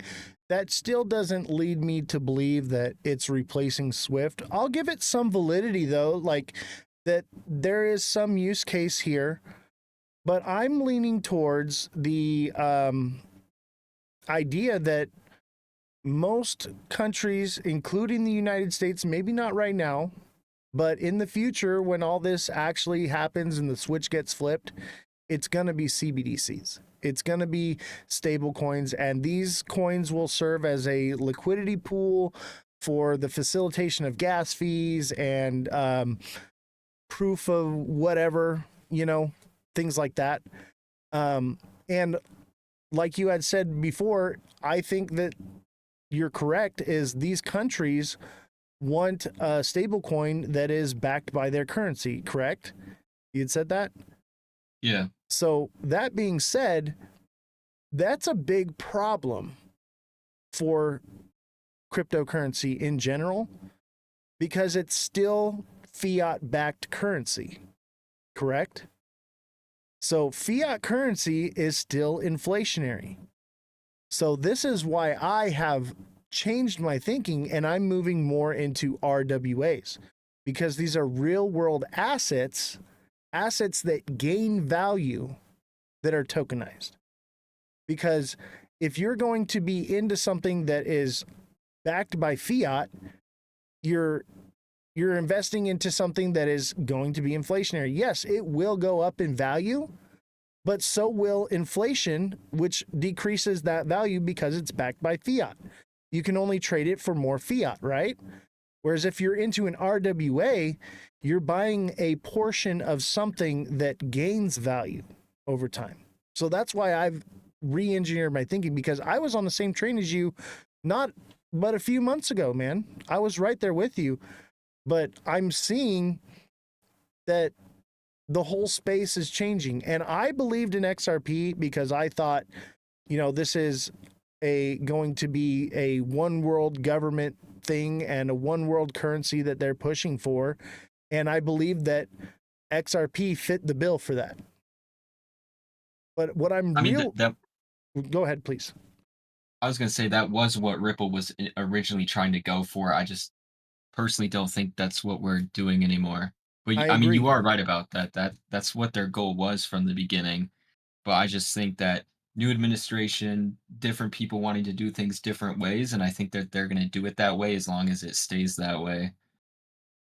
Yeah, and that's what got me into it many, many years ago. Is because sitting in these meetings that I would sit in, I would see, I'm working directly with the president of the United States, the Democratic Party, the Republican Party, the Libertarian Party, all these events I'm working with, the Society of Hematology and all these different companies, right? And, well, I can't say that because of NDA, but many companies that are big, right? And they're having these meetings where they're discussing the direction that they want the world to move in over the next 20 to 25 years in these meetings, right? Yeah. And this is the direction that I'm sitting in there, fly on the wall, and I'm hearing it from the horse's mouth from all these different companies, all these different meetings. They're all saying the same thing. They're moving towards this one currency, one world thing, new world order type of situation. Okay. And so I'm trying to factor that in, is like, where do I want to invest my money so that way I can shield myself financially from this system to make it work for me instead of against me. So that's why I chose XRP all the way back in 2016. Before anybody even heard of cryptocurrency, I was in it. The thing is, Yeah, I mean, go ahead.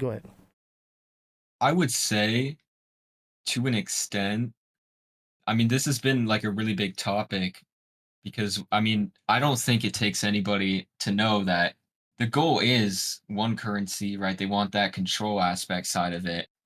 And I just don't think that the current administration and the population, grantedly, of America wants that, right? So I just don't think we're going to be headed that way. But to be fair, I guess at the end of the day, it doesn't really matter if it's CBDCs or if they do it with just stable coins, right, that are pegged to the native currency, right? Like the system works both ways.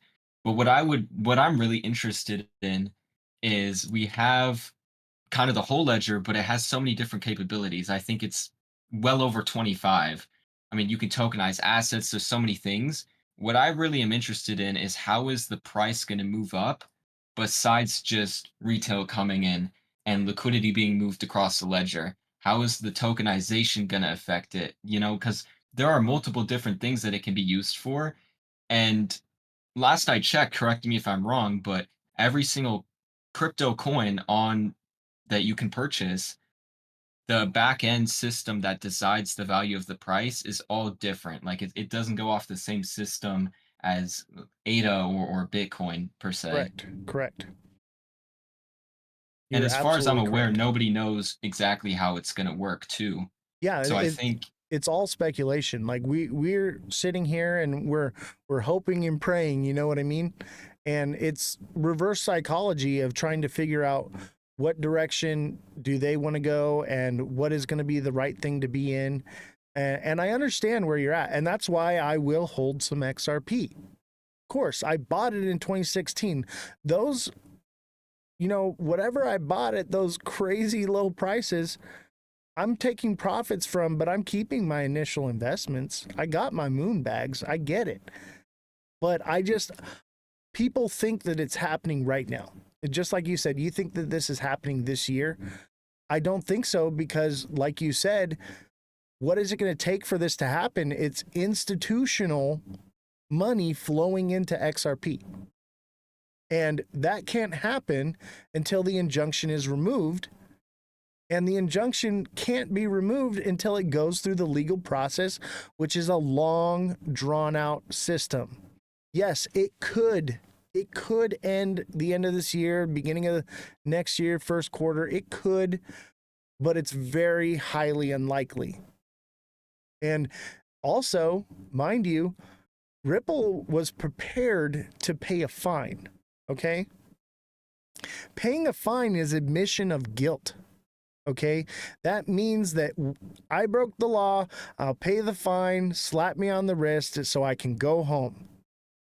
If that's the case, Ripple did break the law, which they did. That's why the injunction was put in place. And that's why institutions cannot buy it. Until there's legislation that changes that rule, the injunction cannot be removed. And if they're not putting out legislation to overturn that, then that leads me down the path that they don't intend to use XRP in the use case that you're saying. That would be priority number one, because they are transitioning this new financial system, and I believe it's going to happen by 2030, maybe sooner. But I think that's a more realistic time frame. These things take time. And if they were going to be using XRP in your use case, they would be pushing forward legislation right now that would put it to rest, to where the law would change so that when they go to court, the injunction can be removed. But we're not seeing that. That's what they're doing. Personally, I think that that's coming within the next couple of months. I hope so. If they does, I'm going to get hella bullish on XRP. But until I see a bill that basically is to define these tokens as commodities, not securities, I'm going to lean the other direction, because the way they are pointing, it's directed right towards CBDCs and stablecoins. Everything is directed towards stablecoins. And I mean, that's what the companies want. Like, that's what these institutions want.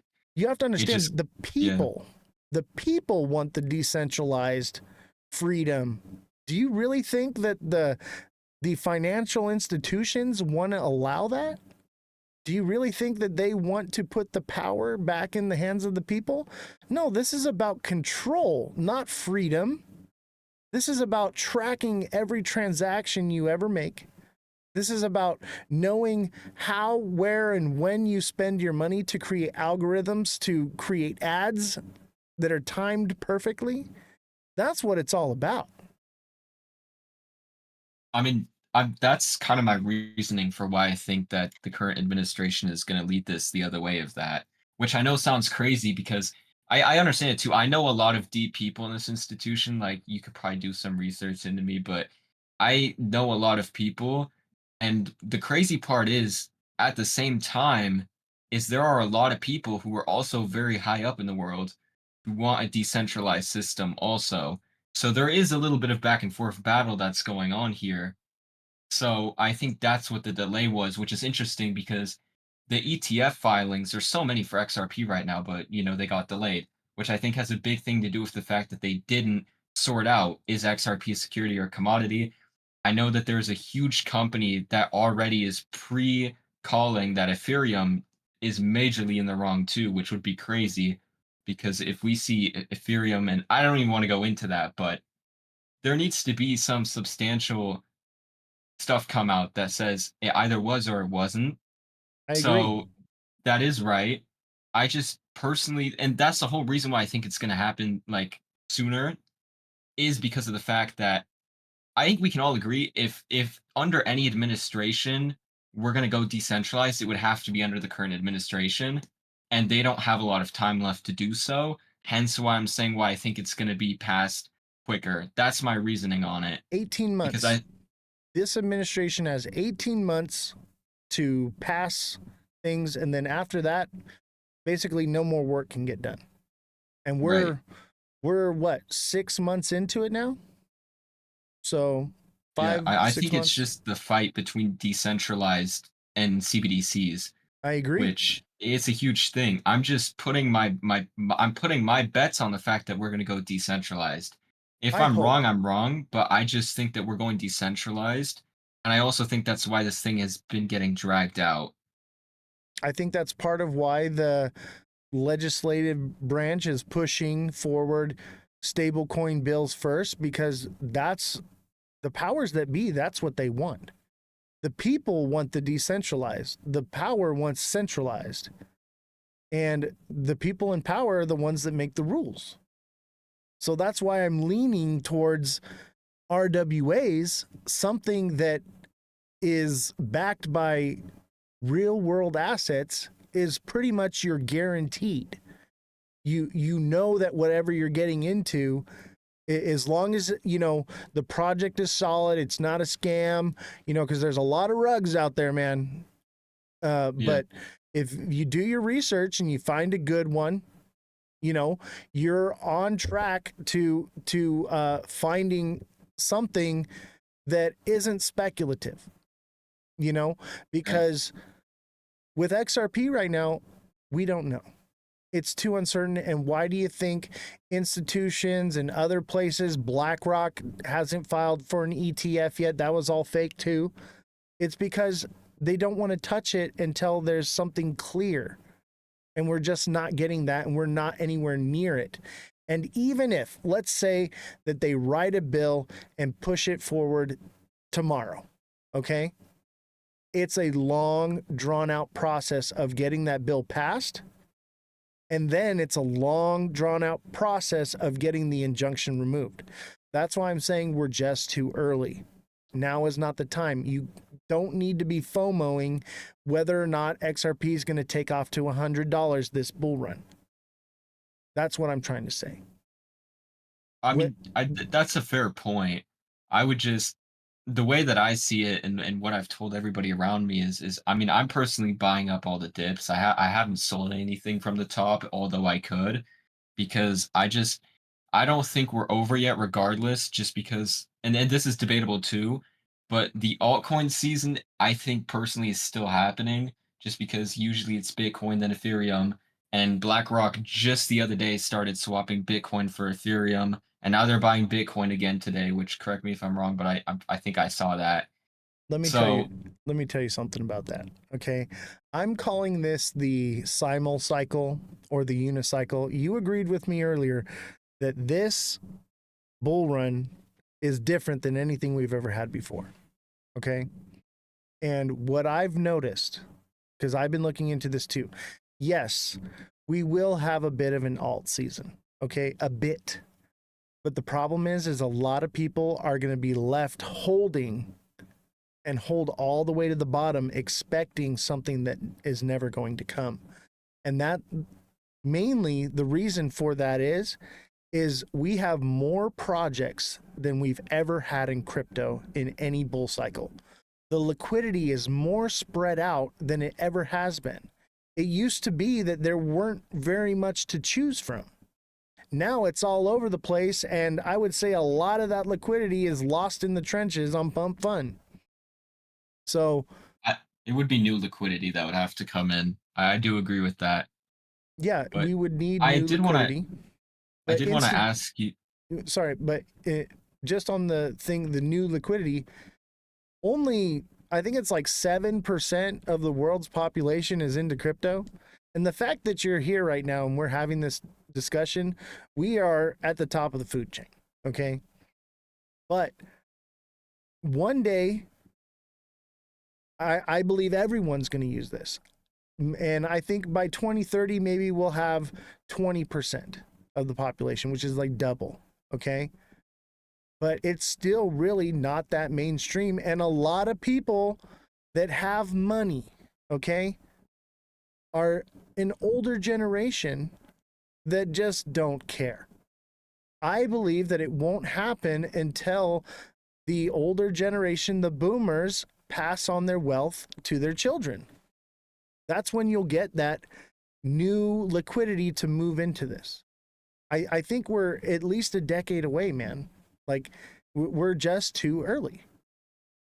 I mean, we'll have to see what happens. I just, again, have a different perspective on it, especially also because I'm very close to a lot of the people that work with private institutions, by the way, that have nothing to do with banks. Like, they work with them, but these people are like independent companies outside of major banks, right? So what's really interesting is a lot of the people who actually started this whole XRP thing of it going up super high in value, a lot of these holders that I know personally that have been buying since before the lawsuit, they're all older people. So I'd say actually, on to the controversy, I think a lot of these older people are actually the ones that are aware of what could happen, which is really surprising in my opinion. Well, But I those are think the the other ones thing that are is in now. right. I go out into the street and I interview people. And I actually have a bunch of footage of me interviewing people. And let me tell you, 90% of the people that I interview that are 40 years of age or older think that crypto is a scam. They don't want to have anything to do with it. They don't care. They don't want to know about it. And I would say that 99% of people that are ages 35 to 18, they know exactly what it is and they know what projects they want to buy in. Right.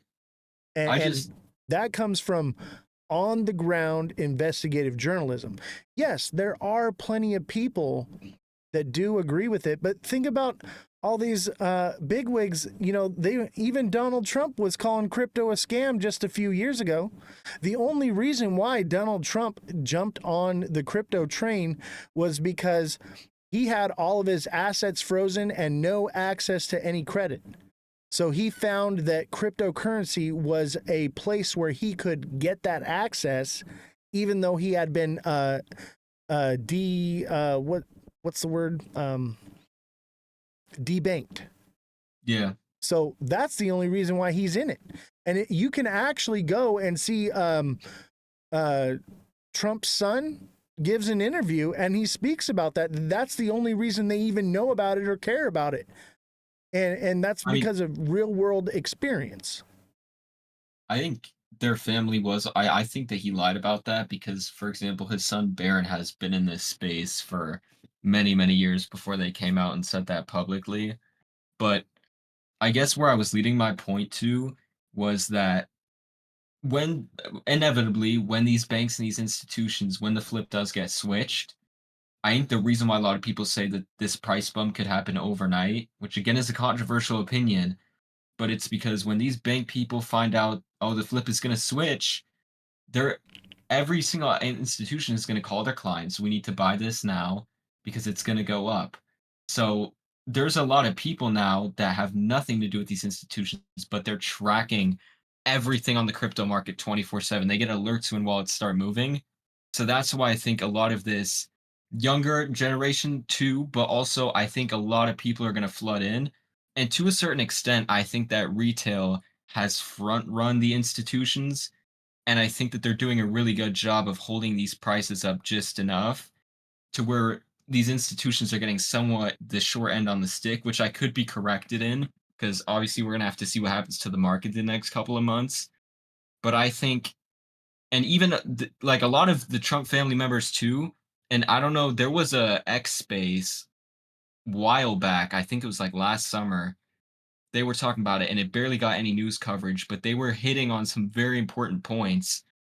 And I just think that there's going to be at least $10 trillion plus that's going to flood into crypto that has nothing to do with institutions or banks, $10 personally. trillion. Do you realize what the percentage of the Swift banking system would be to get $10 trillion? Oh, well, I'm not talking about the Swift system. That's like separate. Oh, Yeah. they're printing more money. Okay. I do think that there is a possibility to see those crazy $1 trillion market caps. Okay, I get it, but and I want to believe, bro. Like, I watch Mega Crypto Show and I'm always on there like, Mega, make me believe. I want to believe. Like, but I think we're just too early and it's all just speculation right now. And time will tell, but I think that there's no reason to FOMO or fret right now, because I think that things are not going to be good this bull run. I think we'll get a bit of an alt season and it won't be as great as people expect. They'll hold to the bottom. They'll get a bad taste in their mouth about crypto. The bull run will be over and everyone will be tucked in, put to sleep, and sing a bedtime story and lull off back into the regular life. And then that's when it'll hit.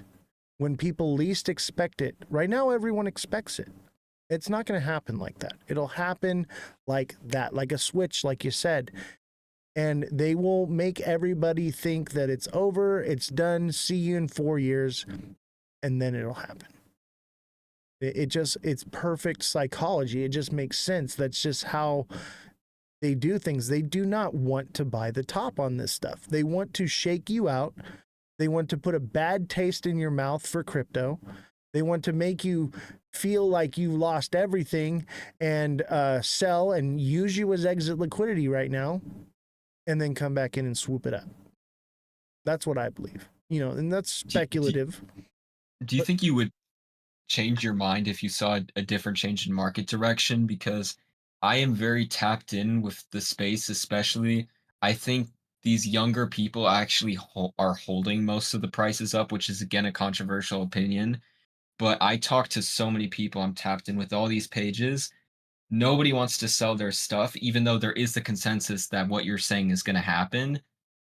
People are already knowing that that's going to happen, so they're front running that and they're not selling due to that exact reason of what you're talking about. Right. Which, like I They'll hold said, all we're the gonna way have to to the see how bottom. it plays. We're gonna have to see how it plays out. But I just don't think there's a lot of people left that are gonna sell. Is what I'm trying to get at. Because the only people who are really gonna sell are maybe some of these older people that listen to the media and they get emotionally in it. But I'm telling you right now, I am very tapped into the space, and there are probably, I'd say 80% of people are not going to be selling their XRP, their ADA, especially ADA too. The new inflows that have been coming in, even though it's been dumping, everybody knows what's going to happen. So the point that I'm getting at is, if we're saying it's going to go down, they're going to try and push this, convey that it's over. People already know about it. That's my point. Like, majority of the people in this space, there's so many live streamers every single day that are informing people about this. People are making tweets about this every single day. The big chunk of the crypto market nowadays has already figured out how these institutions play, and I just don't think we're going to go lower. If we go lower, then I stand corrected, but I just don't think it's going to play out that way. Well, that's why I say that we'll probably not drop below $1.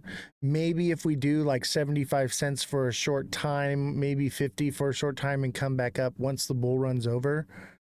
But people are diamond handing the shit out of this stuff, and they are holding on for dear life. I know plenty of people that are doing it. I get that. That's why the new mean will be at a higher price. But I don't think that you have to buy XRP at $2. I think you're going to have plenty of opportunities to buy it under $2, and then it'll come back up. But I think it's pretty much stabilized at around the $2 zone, and it's fluctuating between $1.50 and $2.50, and like that's where it's at. And it's basically in consolidation across the board there. And yeah, it's going to fluctuate differently, but that's where it's at right now. But once the bull runs over, I agree. It won't go down to crazy low numbers anymore, because people will hold on to this stuff for the next 20 years if they have to. I get that. I totally get that. But what I'm trying to say is why would I buy right now at $2.11 if I know that the market is going to come down to $1.60 or even lower? I'll wait for a smart entry zone to put more of my bag back in and I will continue to take profits as it goes up, because I bought in 2016. Every time it goes up, I get to take profits from that. I keep my initial in there as a moon bag, but every time it goes up above $2, I take a profit once it hits the top. And that's what funds this entire operation here. I have 3 journalists that I pay. I have an IT guy and I have a fact checker that are all on staff here. And it's all paid for by my trades because I made good investments a long time ago. But I'm not the only one doing that. There are plenty of big whales that bought this stuff up at low prices that are still buying it up at low prices. And when it goes up, they take their profits, and that's what brings it back down. That's that manipulation that everybody's saying. But it's because of that, it doesn't matter how much more money retail throws into it. Have you noticed that every time that we get news, the candles, the pump gets less and less? And I'll show you for an example right here. You can see the screen, correct? Yeah, I mean, it's just happening right now with the whole Israel and Iran situation, Right. which But I mean, and this leads me to another point I wanted to say is, I will believe in your sentiment, and I will believe that that is happening once I'm reading the charts and it's not doing what I think it's going to do. But it is like clockwork. I don't know if you've been watching the show, but I call the markets to fractions of a cent every single day, especially on XRP. I never miss a beat. Once that starts not happening, then I'll start believing, okay, something's about to happen. But it works like clockwork. Let me show you we would have something. to we would have to see a change in market direction, ideally within at least a week. Otherwise, I would stand corrected based off of what I have charted out. But What are your predictions over the next week and month? it also depends on the ETF approvals. There's a date for June 16th. If Oh, they that ain't delay it happening. again, That ain't if they happening. delay it again, then inevitably that could cause the market to go further down. I will say that, but I just don't think if we do drop down, I don't think we would drop below $2 ever. Maybe a little bit under. I just don't think that we would drop below $2. Oh, it's coming. Mark my words. It is coming. But let me show you something here on the chart. Can you see the chart? You're watching the live? Yeah. Okay. You see this big green candle here? This is the Trump pump, right? This is when Trump said that he was going to be creating the strategic reserve, right? Yeah. Okay. We got that on a Sunday, the day before tariffs went into place. Boom. What happened the very next day? Tariffs. Look at that nasty red candle. Okay. Then we come over here. We have this big green candle. This is Brad Garlinghouse saying that the SEC case is over right before Fed report comes out. They're not going to be dropping interest rates. Boom. Brings it back down. Notice the size of this candle and the size of this candle.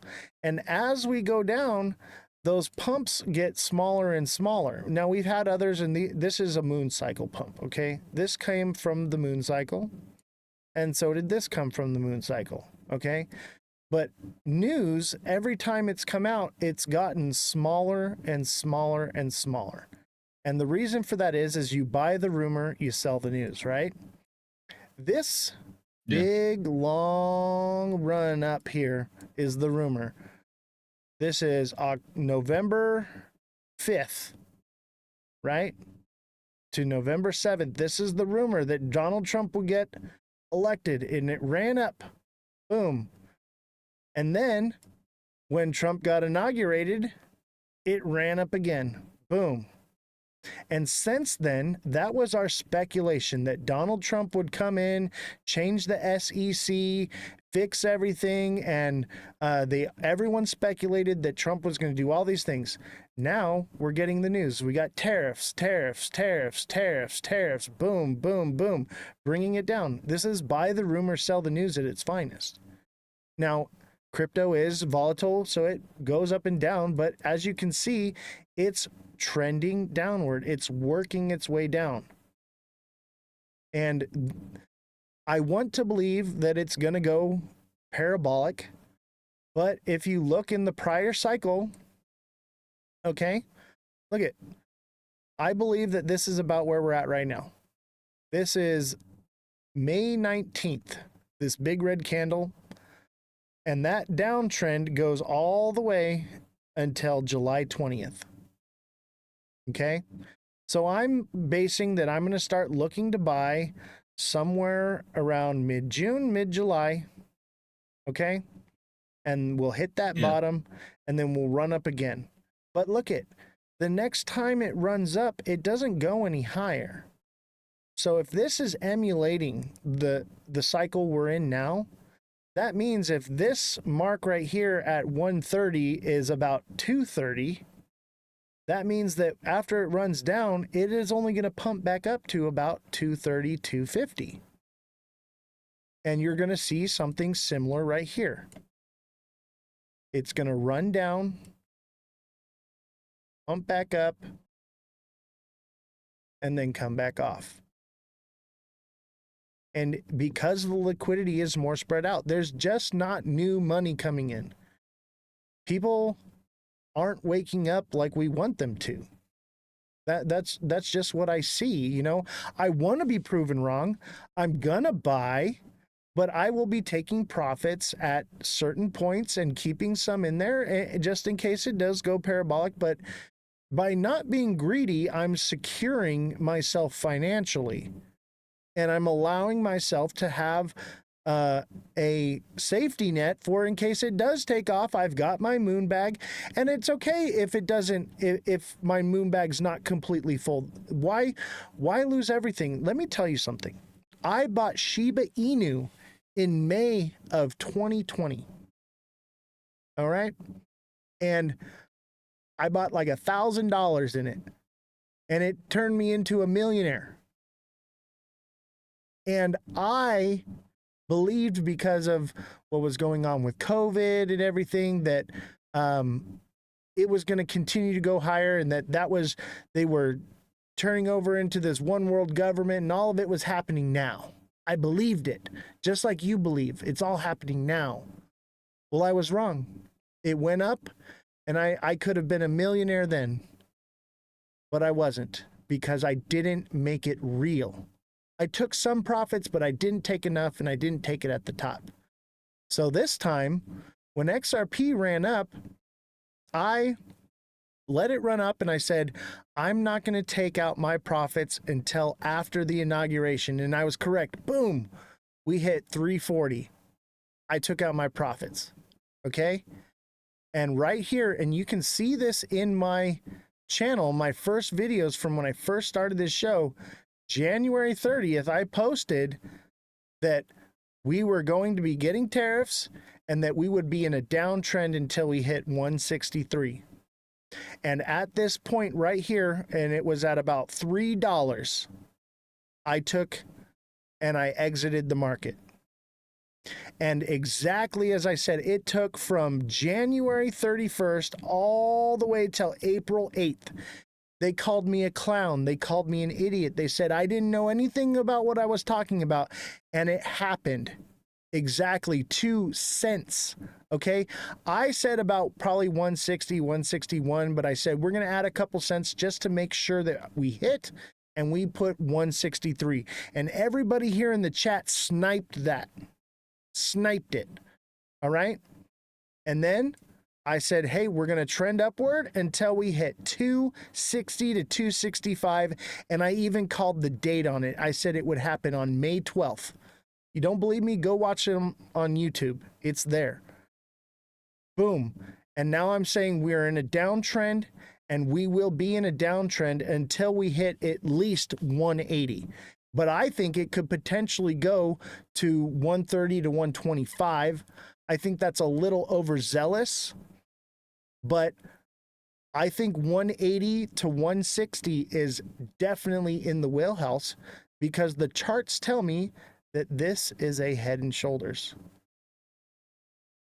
And once these charts stop being wrong and I stop getting my predictions perfectly accurate to the date, man, I can tell you the date and the time it will peak. All right? When that stops happening, then I'll believe that the switch is getting flipped. But it's just not yet. We're too early. I think we'll have to see where XRP's price bounces from where it's currently at. Because if you go all the way back to the beginning, we kind of went up, then we went a little bit down again and up. I don't know if you can find that on your chart, but there is a whole big, basically support level that we now need to see if we hold or not. I'm just thinking I'm that talking there about the is $2 still zone.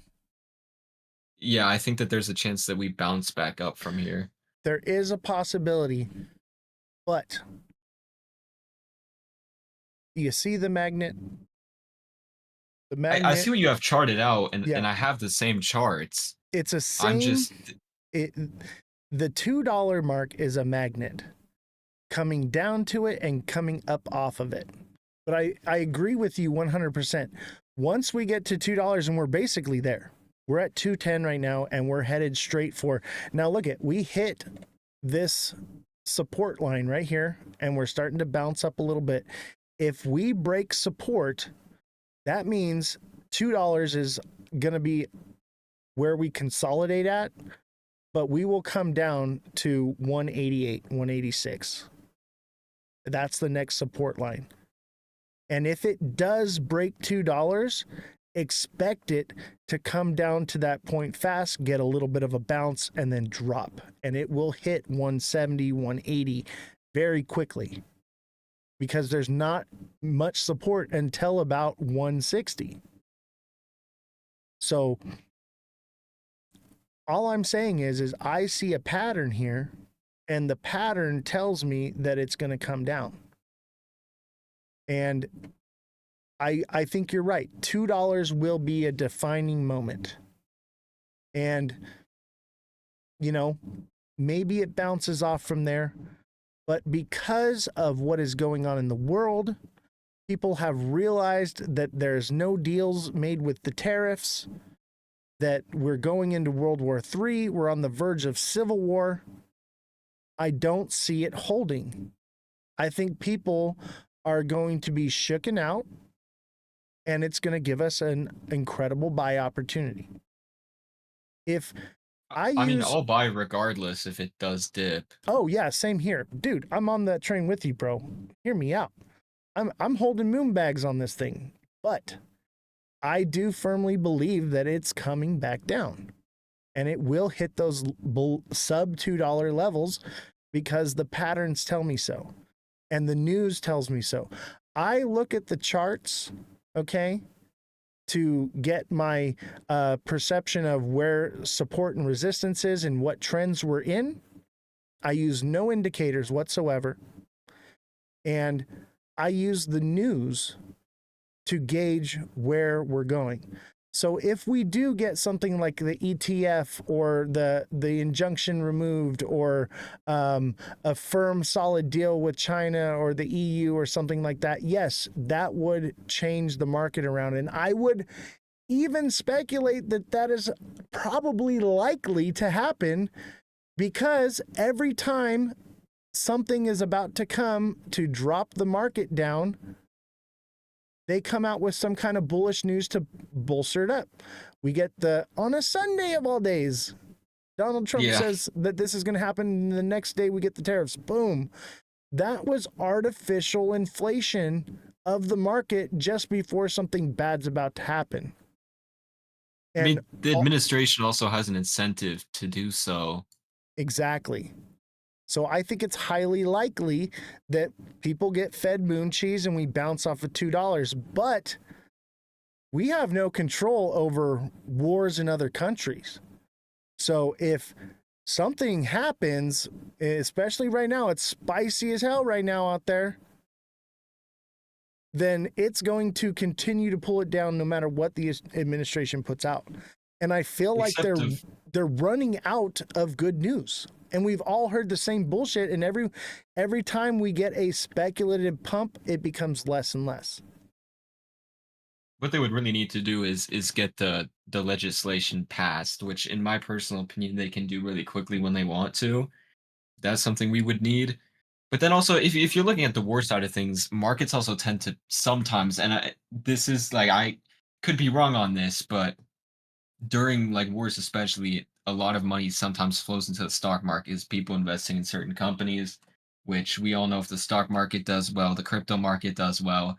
So I'm just saying, based off of what I've seen happening, I just think that we'll bounce back up from the $2 range Yes. when we hit it. We have covered this, that wars create movements of high volatility, but in the past, it is shown that in times of war with that high volatility, it recovers very quickly. That's why I say it's likely that we could see that volatility of a big drop down to here and then a quick recovery back to $2 and up higher, just like we did before. I'm not saying it's cooked and the bull run's over. I'm just saying it's highly likely we're going to see sub $2 prices and an opportunity to buy for a good pump. It also, I guess, what would be super bullish in what case also is if Ethereum starts to ramping up those all-time highs. Yes, that would be that's probably the last bullet in their arsenal they got on this, because I don't see anything else that could send the market up right now is Ethereum dominance. I agree with you 100%. But I think that, like I said, that the liquidity is more spread out, that we're not going to see the massive pumps we've seen in the past. And I'm calling it the simul cycle or the unicycle because everything is pumping in unison with Bitcoin right now. Bitcoin is controlling the entire market, okay? And part of the reason is people have learned that, hey, we're in the bull run. Why would I jump into Bitcoin right now if it's already up? I can get into altcoins early. And then those people who would be into altcoins are saying, why would I get into altcoins right now when I could get into meme coins or like AI agents or something like that, you know, that are low market cap early.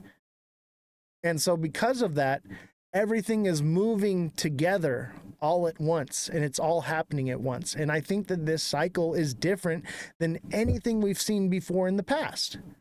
I think it's rhyming, but it's not the same. And that's why I'm calling it the unicycle. Everything is moving together in unison with Bitcoin. Yes, there will be Ethereum dominance that takes over, and maybe it's not even Ethereum. Maybe it's XRP dominance now, you know, because Ethereum isn't doing what it should do either. And people don't believe in it like they did. And that could be part of what fuels the unicycle, is because people are looking to Ethereum to lead the charge, and Ethereum won't perform in the way it would have in the past. I think here's my basis, right? A lot of people bought into XRP because of me, right? And I got a lot of people get entries. The reason why I don't want to tell them, hey, maybe sell and buy back on this quick dip, is because every time that I've kind of done that before, it never really works well. And the issue is, and I don't know, I think this is a good thing to look at too when we talk about liquidity. There is so much money in stable coins right now that a bunch of rich people, and really anybody, is ready to deploy. And also, you said earlier that the meme coin space has sucked up a lot of the liquidity. I don't think that's true anymore, because I trade these markets. I trade meme coins, I trade pump fund, right? There's no liquidity left over there. It's all gone. Yeah. Oh, it's in dead. people's wallets, but they haven't cashed it out yet. It's in USDC, RLUSD, right? Tether. Agreed. But it's ready to deploy. So if we bounce back up, I would be very careful. And the reason why I don't call selling, and the reason why I'm just holding it out and only buying dips, is because I think that's safer. Because what tends to happen is we could have an insane bounce from here, and all of a sudden, right, billions of dollars just all of a sudden start buying back into the market, which is a real possibility here, which is why I've always preferred just buying the dips over And it right, like somebody like you who can look at the charts 24/7 and get these good entries and outs is good. But I just think like the average person, I feel more comfortable just not telling them like, hey, maybe you should take out here and buy back lower. Because every time you do that, these people they act too slow on it. That's why I think right now it's better to just hold and buy the dips. And I also think that we're gonna pump back up. But Well, if you can get these, that's yeah, why I offer my coaching, is because basically I watch the charts so you don't have to. I understand that every single person has their life and what they're doing and living. And I offer one-on-one coaching for deluxe subscribers where they reach out to me and they say, hey, what's the point at? Where am I at? Okay. They put in their limited orders. They go to sleep. They don't have to stress about it. They don't have to worry about it. It's all done by me because I'm sitting here 20 hours a day watching the charts. So I yeah, get what you're saying, but that's why I created this channel, was so that the average everyday person can have that at their fingertips. You know, it's about trying to help people because not everybody can sit here and watch these charts every day. I have the luxury because I'm retired from staring at the charts every day. You know, yeah. I worked hard for 17 years and invested every dime I ever made, man. I never had a credit card. I never had a car payment. I never had to pay rent. I always just saved, saved, saved. And that put me to where I'm at now. But because of that, I have an opportunity to help people. And that's why I have a show. And so I'm not here Yeah. trying to create FUD or trying to turn people off to crypto or saying, don't buy this or don't buy that. What I'm trying to say is like, hey guys, if you're just buying the dips and holding, I did the exact same thing with Shiba Inu. I kept buying the dip. Everybody said, diamond hand it, buy the dip, buy the dip. And I lost so much freaking money when I could have been rich. And I realized that a lot of people are fed a lot of misinformation on here. And so the idea is to give people the resources and the tools to help them make those trades, to help them be able to grow their bags, to give them an opportunity to create generational wealth. Because I understand nobody can do what I can do. I am a very rare thing to find in this world at all. So I get it, but I want to help. And I'm not saying you're wrong. I'm not saying any of that. What I'm trying to say is the charts talk to me and I listen. And until the charts stop doing what they say they're going to do and do the opposite, then I will be on the train. You will see the light behind me go to green like this, and I will say, hey, baby, we're going to $11 million, okay? I will do that. But the markets change every day. That's why we have a red and green light in the back. And it's not based off of what it's doing now. It's based off of what it will do. Because I see what it happens before it happens. I literally called a Head and Shoulders back Friday, May 23rd. And we have a textbook Head and Shoulders playing out. Yeah. And I'm telling you, if you were a deluxe subscriber, you would have all this information. Only the deluxe subscribers see this information. Chat, help me out. Those of you who are deluxe subscribers, you see this, right? I give you this information. I will literally tell you the date of when you're going to make your trade. I am on point. And once that stops happening, that's when we all need to buckle up. We're going to the moon. But it's just not happening yet. I mean, look, I watch the charts too. I'm very tapped into it. I just like me personally, like this is my thing, right? There's a small side of people who say we're gonna have the biggest bull run we've ever had, which I'm on that side, right? Which it could be The super disagreeable cycle? right now. Yeah, I think we're gonna be higher than all three of the last bull runs combined, right? Very controversial based off who I know, what I've seen. I will say for anybody who, by the way, is in this live, for $10 to get these like entries and outs is good. Like I can look at the charts, and even if I see like opportunities, I just personally don't take them. I just like buying the dips better just Yeah, because that's your personal I don't know what's gonna preference. happen. Right. There's a lot of people right now, especially you, who are saying, oh, we could dip down and the bull run could end, right? the only flip side of that is we could also wake up a couple days from now and everything starts going back up and we go higher than all last 3 cycles above. And if you aren't tapped into the information and you took out because you're seeing this downtrend, you could end up Miss. missing out and taking out on a loss. So That's what I'm why saying is, That's why the people that are yeah, subscribed are making those trades and they're getting in and getting out when they need to. Because I will post red alerts for the subscribers. I'll say, red alert, we got a bull flag, we're about to pump. You know, it all goes out. And I have an email alert system as well, because a lot of this stuff happens at like 3 a.m. here, Pacific Standard Time. So yeah, people give me their emails and I send out a mass email that, hey, I just posted a price point, go check it out. And they actually get notified because TikTok doesn't notify people. And so right here in the chat, Kodak says, every day I need more additional FOMO trading. And then Revolution says, I pulled out when you said everything was dropping, saved me a lot of money. And, you yeah, know, people are getting those trades because they're subscribed to the channel, because they're tapped into what I'm doing here. I'm doing the exact same trades. You're getting to mirror what I do and getting that FOMO trading. A lot of it, I would say 90% of what I'm doing is I'm just posting the price points, and most of the messages I'm getting is just calm down, relax. You always get a second chance. Look, right now it's retesting at 210. We were moving back up and it came all the way back to 209 and retested. You get a second chance. It's just the second chance, it takes longer. You got to wait a little bit longer for it, you know? yeah. So, and you know, I'm not trying to sell right now. Obviously, this is my channel. You know, guys, subscribe, hit the little thing. But you know, I mean, I'm not trying to sell you as well. But I'm trying to say is like, I'm providing a resource for people to help them, because a lot of people, they mortgaged their houses because people thought that it was going to 10K this year. They didn't make their car payment because they were told that this is happening tomorrow, you know, and a lot I of mean, it people still are could controversially. it still could, but people are losing, like we're losing like crazy. Now they're here in the chat, they're engaged in the show, they're subscribing, and the subscriptions have paid for themselves.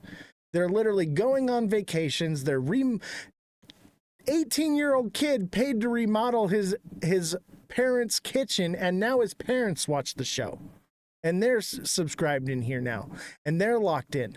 And the thing is I'm watching it. So when it does make that turnaround, when it does finally do that, those people are going to get that alert. I'm not going to just leave them hanging just because to say, oh, I didn't want to be wrong. I don't mind being wrong. I hope I'm wrong and we go to $11 million. But when that happens, people will be notified. That's just the way it works. But what I'm seeing right now is down. And if we bounce off of $2, and I think that it's gonna go up from there, people are gonna know it before it happens, and they're gonna be able to get in and get those entries made. They're gonna be able to, they're not gonna miss out on it, and they're gonna be in their pre-FOMO stage. So I'm doing a service for the community. I'm not trying to FUD everybody. I'm not trying to turn people off to XRP. I'm not trying to do anything like that. What I'm trying to do is tell people to do their own research, know what you're buying, and believe in it, and be a part of the community here, and take the opportunity to grow your bags instead of watch them diminish and then wait for it to come back up and just be stuck at the top waiting for a return, when you could get in at a new position, or just not even get out of that position, but buy more in at the right point in order to still be making money. Yeah. I mean, look, at the end of the day, I think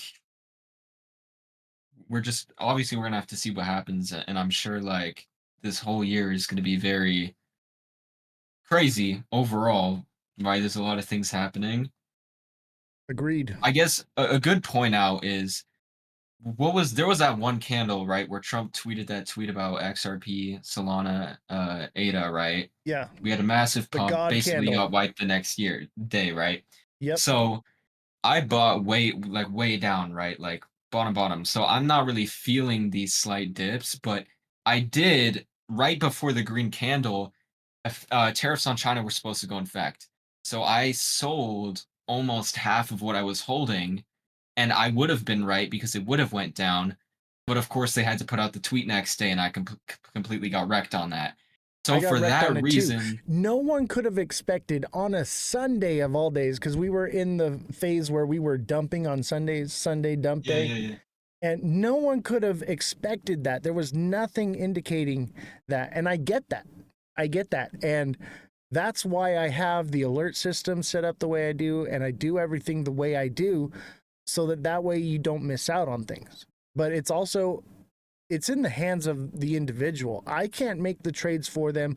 I can't tell them what to do. What I can do is I can say, hey, I think this. And so far, I have been right every single day. And even if we're wrong and we miss one time, it only takes two things to become a profitable trader. One is to have a good strategy that you know works. And I have that. I have a great strategy. It works and it's profitable. And I would say it's 90 to 95% profitable. Okay? You're going to take losses from time to time. You're going to make a mistake from time to time. But as long as you're in those percentages, you're doing good. And most traders would say 75 to 80% is good. But we're well above that. We're 95% over here. And the second thing is to have a master of your emotions. Get your emotions under control and stick to the plan. That's all it takes.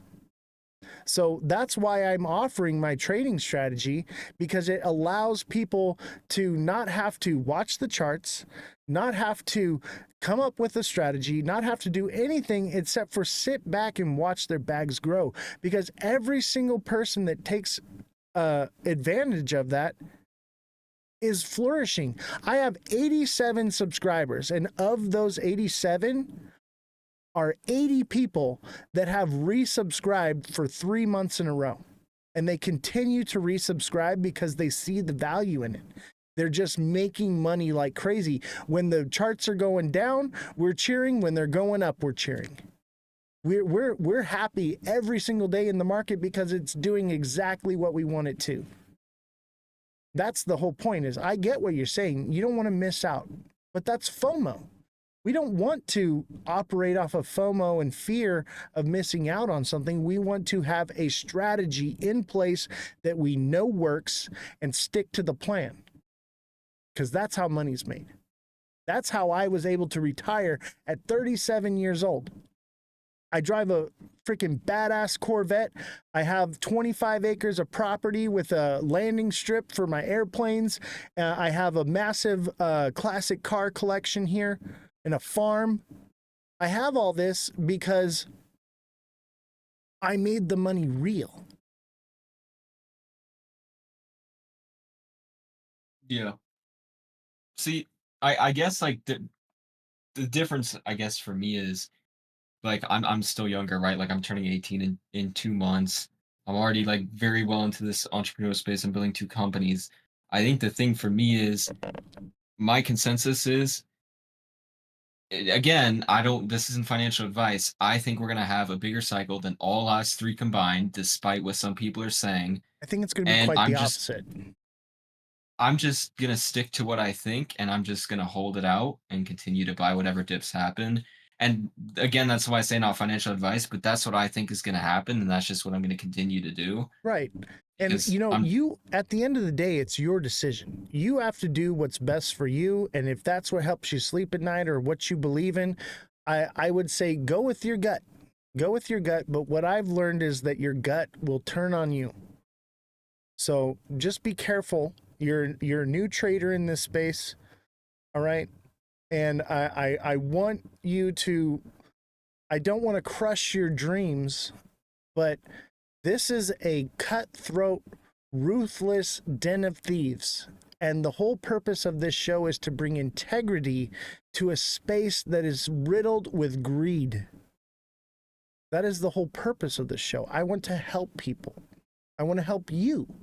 And at the end of the day, you're going to do what you're going to do. But I'm not even advise. I would just say, hey, like, take note, watch the show and see it with your own two eyes every single day, the accuracy.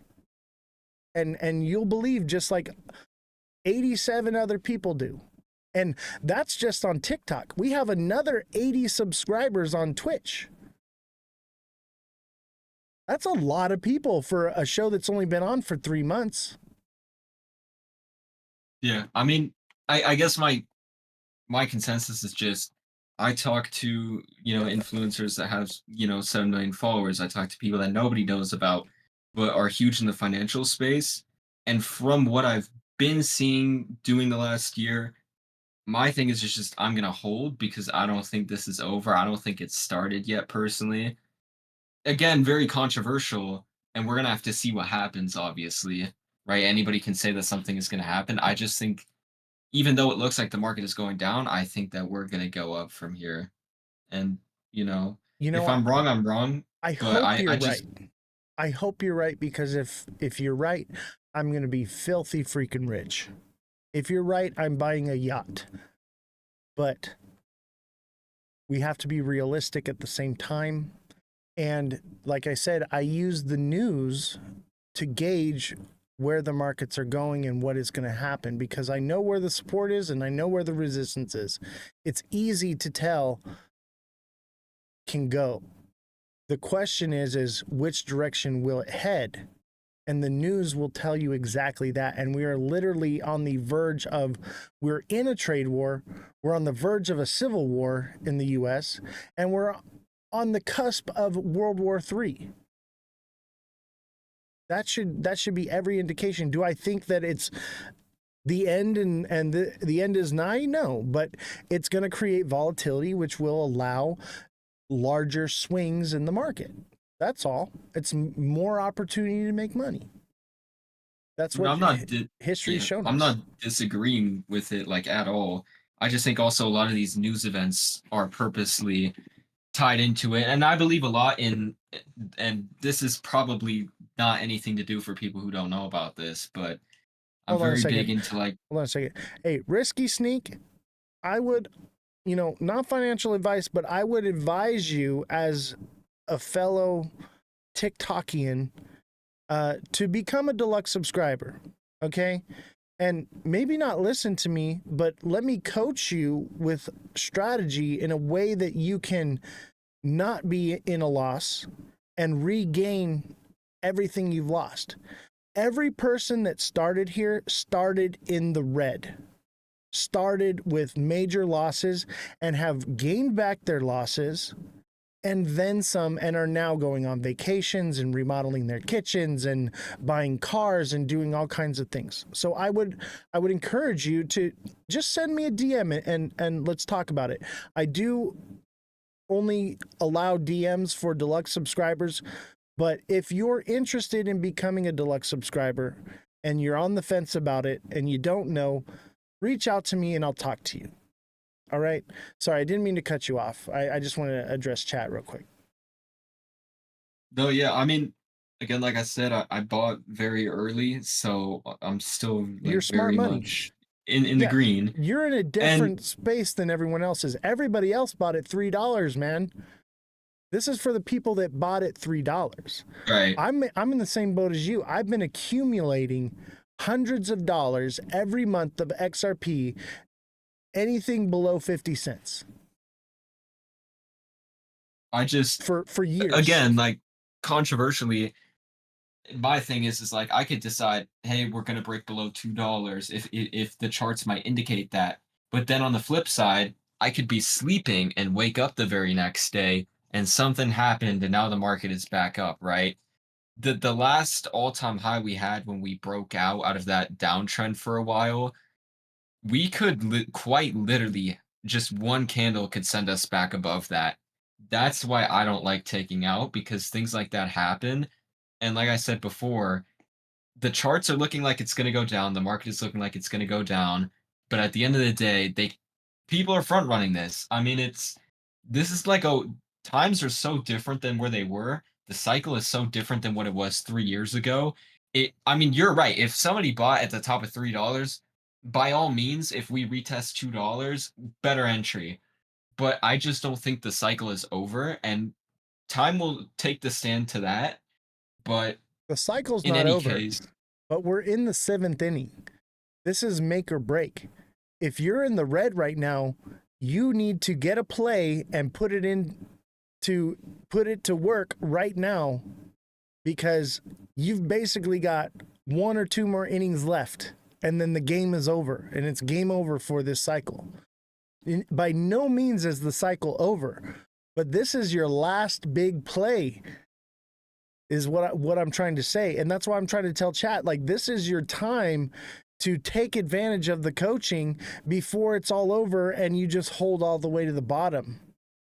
That's what I'm trying to say, is there is an opportunity. And like you said, you could wake up and it took off. That's why I created the email alert system, because people can customize their alerts so to make sure that their phone dings in the middle of the night. And these people are getting messages from me at 1 in the morning, 2 in the morning, 3 in the morning, 4 in the morning, 5 in the morning, because I have horrible insomnia. I watch these charts 20 hours a day. Okay. And by the time I go to sleep, everyone's awake. So they're good. They're watching it. And I'm only asleep for like 2-3 hours. And these things don't happen right away. They do, but they don't. Those God candles that you see, they take hours to get to those points. There is time to make those trades. And you can't be trying to be John Wick. Obviously, I'm John Wick over here. I call the wicks and we snipe them every single day. We're sniping the wicks, okay? But if you can catch the middle of a candle, you're doing great. You're doing great. You should be focused on catching middles and not just riding it all the way to the bottom. That's just my strategy. It works for me, and it's made me filthy freaking rich. So, you know, you're a young kid. You're still learning. I get it, and you're in a great position. And that's why you have that mentality, is because you're like, I'm in the green. But you're exactly where I was last cycle and the cycle before that. I'm in the green. It's okay. This is the new paradigm. Everything's going to go up from here. And being greedy like that will take all of it from you. I lost out on so many opportunities and so many bull runs twice. 2 bull runs I lost out, and I didn't make my money because I didn't understand how it worked. I didn't quite get it. Now I get it. And I would encourage you to not make the same mistakes that I made, man, because you're right there where I used to be. And some people got to learn the hard way. You got to do what's right for you. But I want to help. I want to see people get filthy rich. And it's not real unless you make it real. see, like, I do agree with you, and like you could look back at both cycles. I just think that's not the case this time, and if I'm wrong about that, then so be it. But I know, so like, obviously this is going to vary for different people, but with the connections that I have, I just am very confident in my holdings. There is a If I'm reason. There's a reason why they call the top of the bull cycle the new paradigm. Your brain is literally doing what the cycle explains. You're right there. And it's not happening right now. The switch is not happening right now. I'm thinking 2030. 2030, we'll have this conversation and I'll be right there with you on the FOMO train. Like, it's happening now.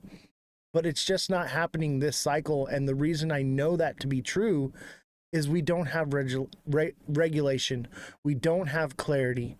And with regulation comes investigation. And with investigation comes the removal of 90% of the crypto market, which will tank the market.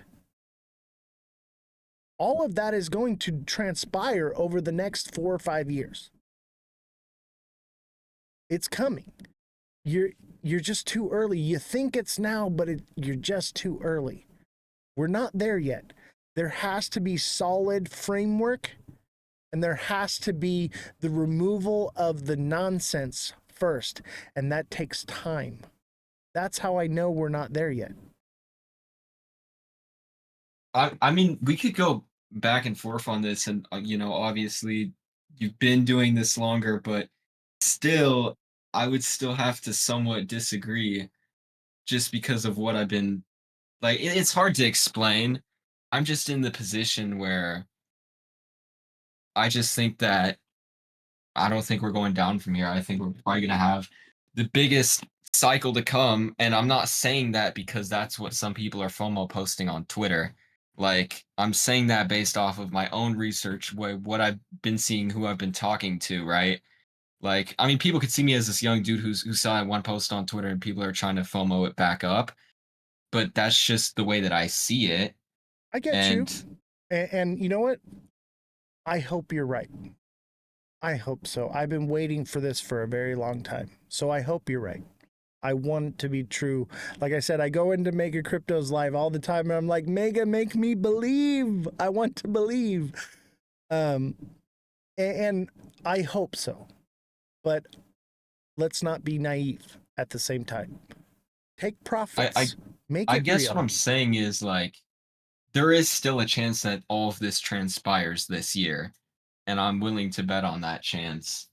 Because I see what at you're the end saying. of the day, I'm young. If it goes back down, I'm just going to keep buying. It doesn't matter for me, right? Because whatever goes down is always going to go back up. But I am so deep into my mentality that based on the research that I've done, the people that I've talked to, what I've seen, the way that I see the news purposely being timed on certain areas to manipulate the markets, I just think that this year is going to be the year that it all happens, right? So I hope so. we'll see. We'll see. We'll see, man. Hey, thank you for coming on. I appreciate having you. We got some news we got to get through. This was great. And whenever you want to come on again, this was a great chat. I'll tell you what, if I'm wrong, I will personally grant you a space to come on here and roast me. I hope you do. I really do. All right. Well, I guess we'll see what happens. And probably just to close this out, I mean, based on what I've seen, like talking to you, if anybody's in this live stream, I would recommend paying for that subscription because believe me, I have the charts on my phone all day, and what he's talking about is correct. You want to be informed about these ups and downs. So, like, if you bought at the top, definitely sign up for it because $10 in this space is nothing when you could be down several $100s the next day because you missed a play. So exactly, it pays for itself, man. Thank you for that shout out. I appreciate you, brother. I'm gonna go ahead and disconnect you now. Appreciate you. Do you have a social media, or you go live or anything like that? I can tell people where to follow you. I don't go live. I just post on X. Got you. Everybody go follow Josh on my Discord and go find him on X. Josh is in the Discord there, and you guys can go chat with him. You may have questions for him. Thank you, Josh, for coming on. I appreciate you. Yep, likewise. Wow, that was fun, huh? Did we have fun? Wow, there's a lot of chat to go over. If you had questions or anything, you're just going to have to repost it because I'm not going through those hundreds and hundreds of chats. So we want to give a special shout out to Josh for coming on. We appreciate him, and we want to give a special thanks to Sweetwater and DJI for this amazing equipment that we have here in the studio. Check them out at sweetwater.com, and DJI obviously you can get at pretty much any local store. Sweetwater supplied us with our Rode microphone audio setup here and our DJI mic mini for on the road. Appreciate them very much. And special shout out to TikTok Seller. I got my 240 watt charger that I'm going to unbox on the live today. Definitely get one of these, guys. These are the coolest chargers I've ever seen. I do not have them in my TikTok shop. You're going to have to go to TikTok Seller 444. He has the best deals. I think I paid $1.50 for this cable. It's a 6-foot cable. It's got for iPhone and Type-C. It's super durable. It doesn't kink or break or fray. It also goes from USB to Type-C on the other side. Super awesome, and they light up with like LEDs. Super cool. I love these chargers. I got one in every car now. Super awesome. Check him out.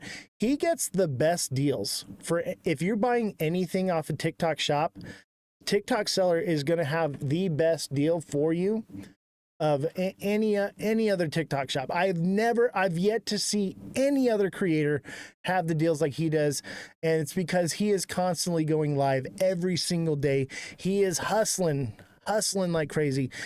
Reach out to him. There's even been products that I wanted that he's not selling. He will go into his shop and add it, and it's a better deal than you can buy it on the TikTok shop. So definitely check out TikTok Seller.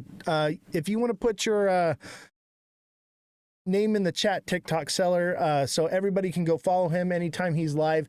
He's got great products. Revolution says, my kids took the chargers I bought from him. Needless to say, they're great. Yep. Are you expecting XRP to hold your support line there or drop back down in the channel? It's definitely gonna drop back down. This is a massive head and shoulders, massive. Okay, and we're coming right down here to where this magnet is. I would say anywhere from like 170 to 160 is where the price is going to. Yeah, the war is going to create volatility. It'll bounce back after that. If it hits that zone, it could go lower, but wherever it finds its bottom, it's going to bounce back up to $2 again. Guaranteed. Like it's not a question in my mind. Yeah, Guinea Marie, glad to see you here. Glad to have you. We all love Guinea Marie. Everybody say we love you, Guinea Marie. Put it in the chat. Who's going to send me a helmet? I want a motorcycle helmet. Somebody hook me up in the chat. By the way, Jessie comes back tomorrow. I talked with her. She's doing some work somewhere else. She needed some money. But she'll be back on the show tomorrow. And tomorrow we have Neil as our special guest. He'll be on as a co-host.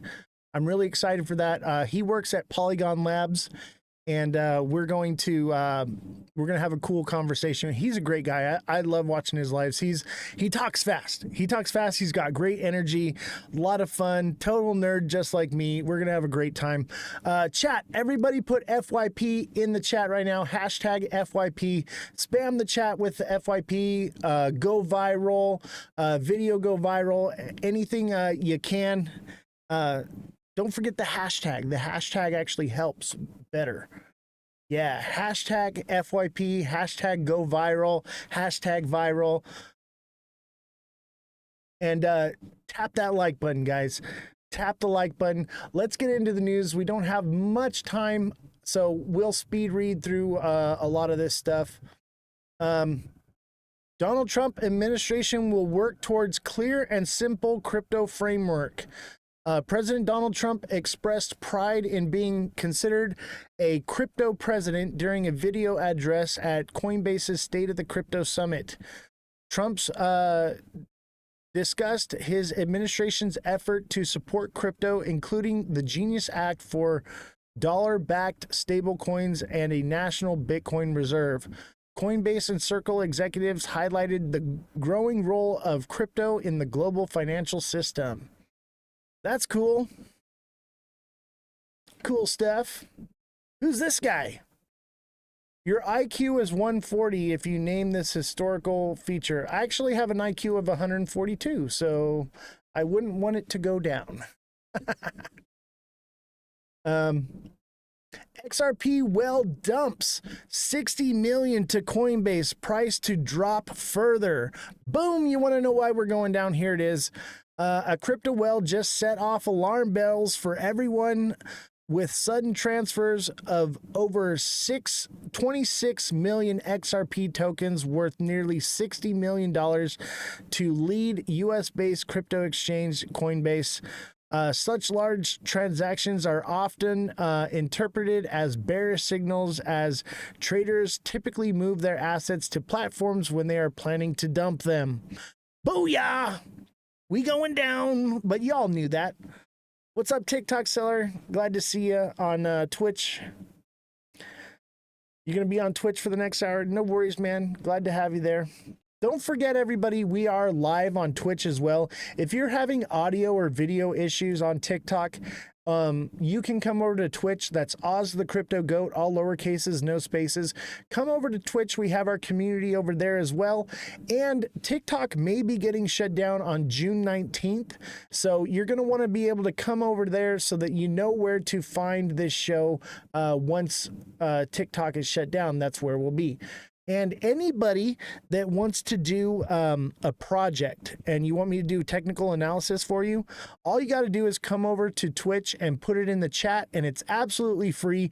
Or you've got to send the gift that is in my gift goal, or you got to become a subscriber. Do one of those. Deluxe subscriptions come with one-on-one coaching with me. Highly recommend it. If you're in the red right now, you need to be getting in on this coaching, guys. I will teach you. I will train you. You can trade like me, and you can retire like me. I'm 37 years old. I'm retired off of crypto, and all I do now is this show and day trade. All right. More news. Trump addresses Bitcoin summit to discuss crypto plans. This is just a recap of that other one, so we won't cover that. USDC stablecoin launches on XRP Ledger. Let's listen to it. USDC stablecoin launches on XRP Ledger. Circle's USDC stablecoin, USDC, It would be shut launched on down the in the XRP United Ledger, States. XRPL, So it'll be on banned Thursday, in the US. bringing the over-collateralized dollar-pegged token to users of the Layer 1 blockchain Nico, thank you for the network. heart meet. According to an announcement from Ripple, Gifts. Duh. Wow, so many gifts were rolling in. Nico, thank you for the heart me. TikTok seller, thank you for the rose. Kodak, thank you for the chili pepper. Kodak, thank you for the ice cream cone. TikTok seller, thank you for the 2 let 'em cooks. Revolution, thank you for the 7 popular votes. Nate, thank you for the money gun. Nate, thank you for the space dog. Jfinity, thank you for the 5 goats. Nate, thank you for the heart me. TikTok seller, thank you for the confetti. Mother of Dragons, thank you for the popular vote and the heart me. Revolution, thank you for the heart me. Danny Gibson, thank you for the 9 summer suns. D Longwell, thank you for the 15 doves. Web3 glossary, thank you for the heart me. Waddy, thank you for the heart me. Risky, thank you for the rose and the heart me, and so many more. Thank you, guys. Who's got me with one of these helmets? I want one of these helmets. I've never got a motorcycle helmet. Somebody hook me up. Let's get a motorcycle helmet rolling here. Who's got me on a motorcycle helmet? All right, let's listen to this. Maybe I should make you send me a motorcycle helmet before I play the news. How about that? Nah, I'm not going to do that, but I really the want launch one. of USDC on the platform will enable investors to use XRP as a bridge currency to transfer their stablecoins between decentralized exchanges, DEXs, through an auto-bridging feature. Marcus Infanger, the senior vice president of Repolix, added, "Stablecoins are key entry points connecting traditional financial markets with the crypto space, essential for use cases focused on utility rather than speculation." Support for USDC on the XRPL comes amid a concerted push to establish comprehensive stablecoin regulations in the United States, as the sector swells to over $237 billion in market capitalization, with geostrategic and macroeconomic implications. Stablecoin Market Overview. Source: Nate, thank you for the helmet. RWA, XYZ. Related, Fortune 500's interest in stablecoins triples from last year, Coinbase. Stablecoins become the focal point of protecting US dollar salability. Over-collateralized stablecoin issuers purchase short-term US Treasury If you're bills to having back their digital difficult fiat with the tokens, live, come over to collecting the Twitch. yield from these government securities as profit. A growing number of U.S. lawmakers and officials view stablecoins as a way to mitigate de-dollarization by foreign countries, offloading U.S. government debt, due to concerns over the creditworthiness of the U.S. government and the declining value of the U.S. dollar. As sovereign powers dump U.S. debt instruments, bond yields spike as investors demand higher interest payments to lend to the government.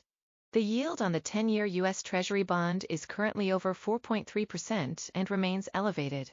Source: TradingView. This, in turn, leads to higher debt service costs for the government, causing the $36 trillion national debt to become even more costly to maintain and further inflating the principal amount of. So you go to twitch.tv or twitch.com, and that's where we're streaming live. It's a more of a podcast type platform. And when you go over there, you can put in your projects you want me to do TA on absolutely for free. And if TikTok gets shut down or we get hit with guidelines, we'll still be live there, so you can come watch the show. Owed, creating a vicious cycle of debt monetization to pay back creditors and fund the budget. During the White House Crypto Summit on March 7, U.S. Treasury Secretary Scott Bessent promised to prioritize stablecoin development to protect U.S. dollar hegemony by leveraging the demand for stablecoins to increase the salability of the U.S. dollar globally. However, critics of the fiat system like Bitcoin, BTC, advocate Max Kaiser say the plan to shore up declining demand for the U.S. dollar with stablecoins will only delay the inevitable collapse of the dollar, but will not save it.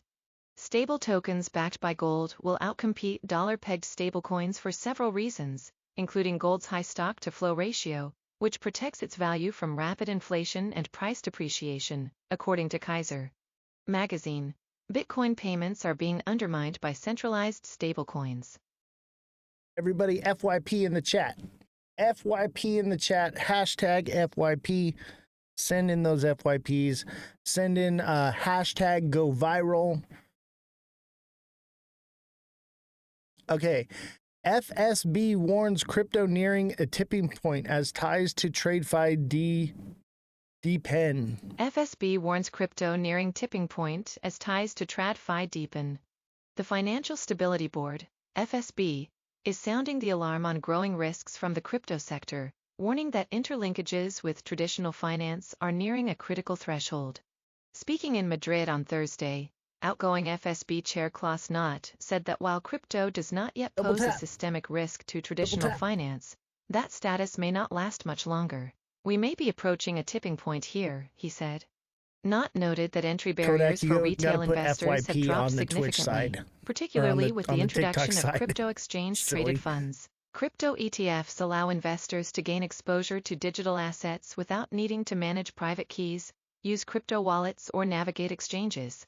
Knott added that another key area of concern is the stablecoin market. He noted that issuers now hold large amounts of U.S. treasuries, which increases interlinkages between crypto and traditional finance. That's a segment that we clearly must monitor closely, he added. FSB Chair Klaus Knott speaking in Madrid. Source: YouTube.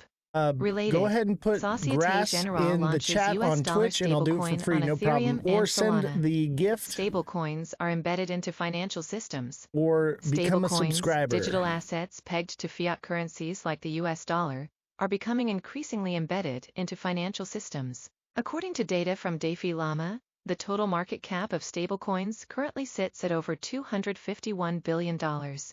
A recent research paper by the Bank for International Settlements analyzed the growing impact of stablecoins on traditional finance, focusing on their influence on short-term U.S. Treasury yields. By using daily data from 2021 to 2025 and an instrumental variable method, the paper found that stablecoin inflows lower 3-month Treasury yields by 2 to 2.5 basis points within 10 days, while outflows raised yields by 6 to 8 basis points. Hey, thank you for the heart meme. These effects are concentrated in short-term maturities, with minimal impact on longer-term bonds. Among issuers, USDT has the largest effect, followed by Circle's USDC, confirming the influence of stablecoins in treasury markets. Not, who also serves as president of the Dutch Central Bank, De Nederlandsche Bank, will step down from both roles on June 30th. Bank of England Governor Andrew Bailey is set to succeed him at the FSB, while the Netherlands has yet to appoint a replacement. Related, Fortune 500's interest in stablecoins triples from last year. U.S. Senate advances Genius Act. On June 11th, the U.S. Senate voted 68-30 to advance Jay, the it's free Guiding if and you come over to Establishing Twitch. National Innovation for U.S. Stablecoins, or Genius Act, a key Just put it in the stablecoin chat on bill Twitch. aimed at establishing regulatory clarity for dollar-backed digital assets. The vote paves the way for floor debate and a final vote before the bill moves to the House of Representatives. If passed, the bill would create a national framework for stablecoin issuance, boosting the U.S. digital asset industry's global competitiveness. Magazine. Older investors are risking everything for a crypto-funded retirement.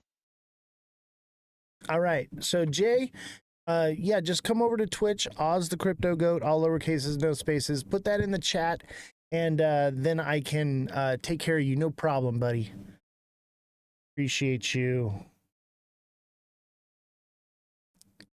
The audio sounds a little funky. I'm going to turn a little low. Low. Oh, yeah, that sounds better. That sounds better. Yeah, let's go with that. All right. So stablecoins, everything's stablecoins right now. Nate, thank you for the popular vote. Jason, thank you for the donut. Appreciate you guys. Who's got me with this gift right here? The Racing Debut. Racing Debut. Somebody hooked me up. We got to start becoming more profitable as a show here. TikTok hit us with our subscriptions again this month, so we won't be receiving as much as we normally get. Yes, I am retired, but I have a full staff here that I employ.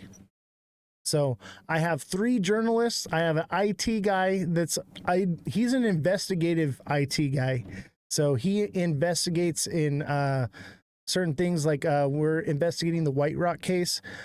He was able to find that the date on the JPEG file or the cease and desist letter was dated back to 2005, which is definitely something to look at there for sure. But we also have Jessie. She's our fact checker. We had to let her go, and we raised a pile of money yesterday to facilitate bringing her back on the team. So Jessie will be back tomorrow and back on the show. But she's our fact checker. She's normally mic'd in here. So we have a full staff here that we pay. We also have our legal team as well. So it's a whole operation here, and we spent about $16K building the studio. So we're trying to become a profitable business. This isn't about doing it for free. Like, we want to eventually make some money doing this. And, you know, the idea is creating something that's positive for the crypto space here, and also supplying jobs to people. We are helping put food on people's tables here. This isn't going into my pocket. Everything that comes here into this show goes to pay the staff and to keep this show running like a well-oiled machine. That's why we are so popular. That's why we are growing every single day, is because we are more than just a guy on the internet with a camera pointed at. We are a full production here, and we see the opportunity to grow. So there's the answer to your question. Yeah, no problem, Chillwell. Just so you know, I'm not just some random guy out here. We're a whole operation. All right, let's see here. More news.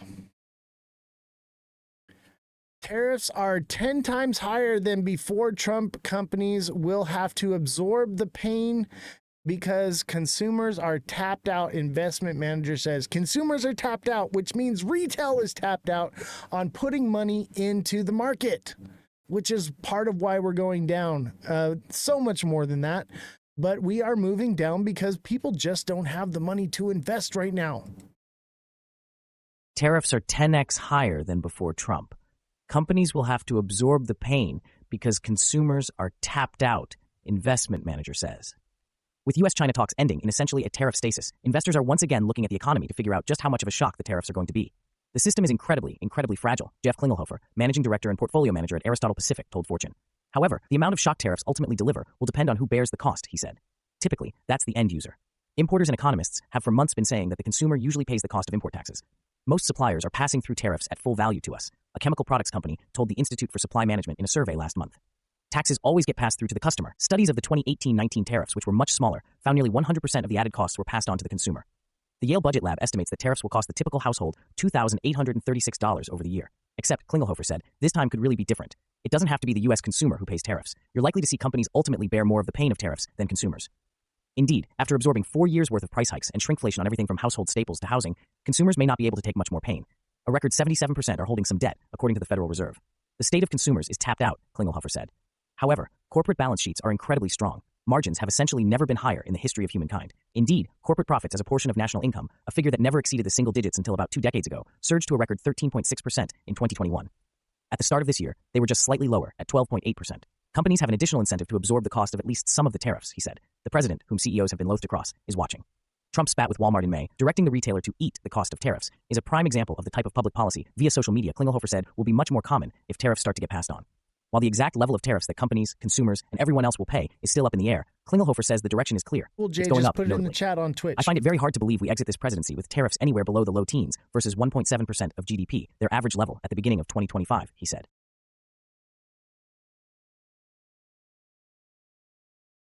Yeah, Jay, just put it in the chat on the Twitch side and you're good and I will pull it up. What's up, Jay? What was that you wanted to look at? Was it grass? Say no to grass, kids. Just kidding. I mean, no, kids don't. Yeah, no grass. It was grass, right? Is that a meme coin? What is that? Does it have utility? I don't have Jesse here, so what's the utility on that? Do you know? Do you want me to look it up or?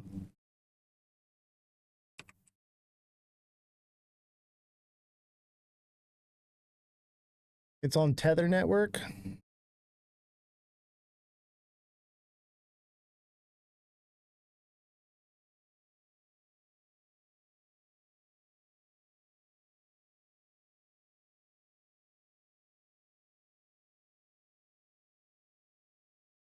Does that look like the right chart to you?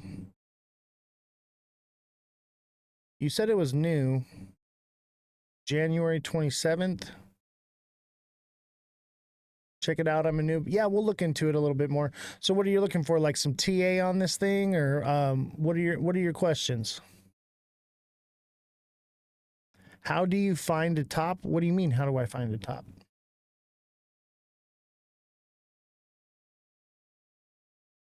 Chill. Well, what I would tell you is to become a deluxe subscriber and I will teach you. I will coach you. And I'm going to be offering a class for technical analysis as well. So if you want to learn how to read the charts like I do, that will be coming soon, okay? Chill well, thank you for the heart me and the 2 popular votes. But what I would encourage you to do is become a deluxe subscriber and I can try to explain it to you. But when I offer the TA class, what I'm going to be doing is I'll be going on a special live once a week where it'll be like an hour or 2 live where I just teach you how to do TA.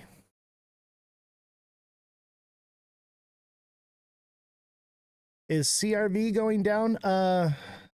Sound. All you got to do is come over to Twitch, put it in the chat for free. Send the gift that is in my goal. I'll pin it there for you right there, or become a subscriber and I will do that for you. But if you come over to Twitch and put it in the chat, it's absolutely free. Let's see. It's my first buy. I'm just wondering if it's worth hanging in long term. It depends on where you bought at. What price did you buy at? What was your entry zone? No problem, Chill. Well, I appreciate you. And, you know, subscribe, dude. I'm telling you, subscribe, reach out to me, send me a DM, send me your email address. I'll get you on the email alert system. We'll hook you up, man. Become a deluxe subscriber today, and let me help put you on the track to becoming financially set for the rest of your life. Learn how to be an expert trader. The TA classes are coming soon. I'm hoping to have that up by next week. So Monday, and we'll pick a certain day of the week when we're gonna do it. I'm thinking it'll probably be like on a Wednesday or something like that. We'll do a special live slow news day, something like that. We'll figure it out. All right, you bought at 0333-ish. Oh, so you're... Wait. Is that in US dollars? Because this says the lowest it's ever gone is 91 cents.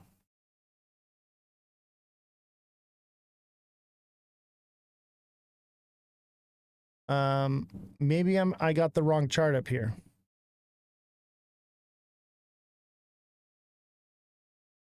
Where did you buy in at, Jay? Because 0333 is not on here. Yeah, this is in US dollars, so it's just easy for me to do it in US currency. What would be Australian currency?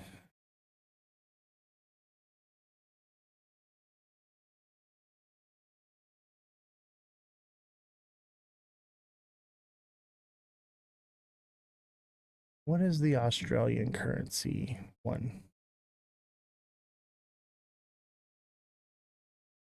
Yeah, see if you can convert it to dollars. You got it wrong. Yeah, I get a lot of people from Australia. I love Australians. As you all know, my name's Ozzy. Hey, I'm an Aussie.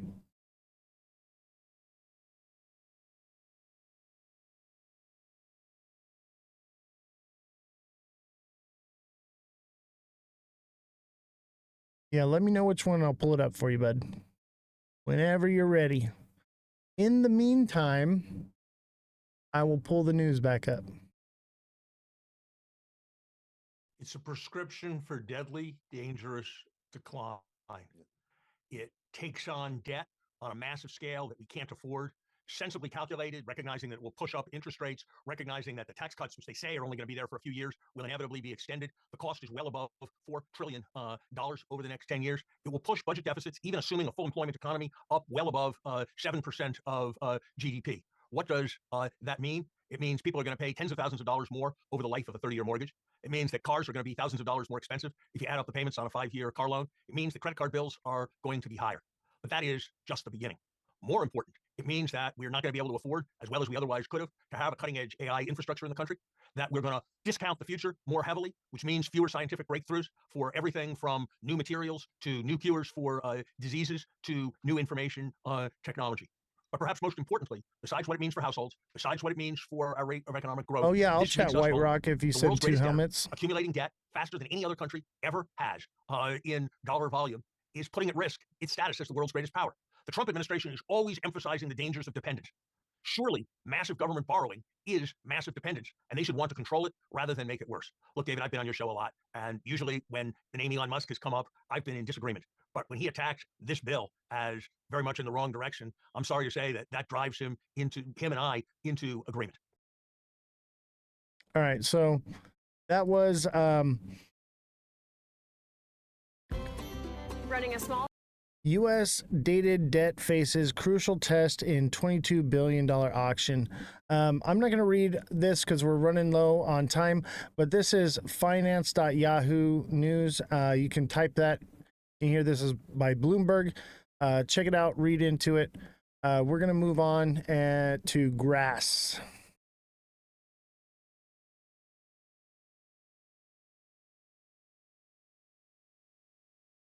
All right. Grass. Okay, so you got it at 442. No, that can't be right. 285. Oh, you bought the top. No, it doesn't go that high.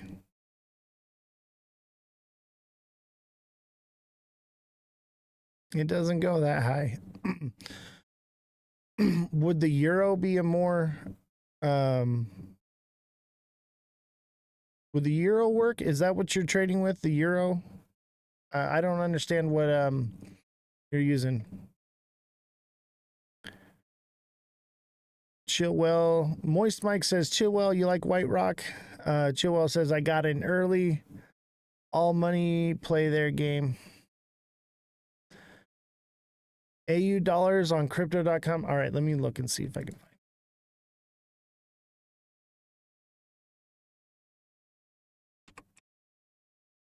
Yeah, we're in the US here, so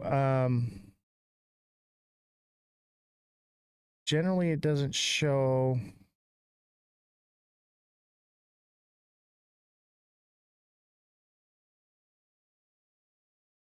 Let me try AU.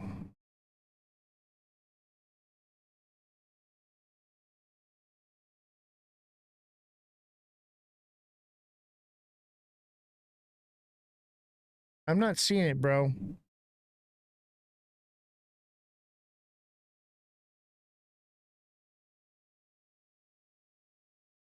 Australian dollar. Well, that's BTC. Shoot.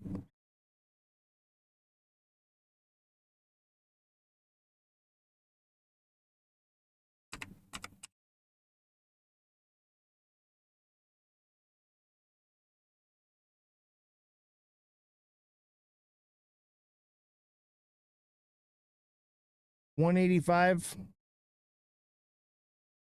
All right, you got in at 185. That sounds like a actual price.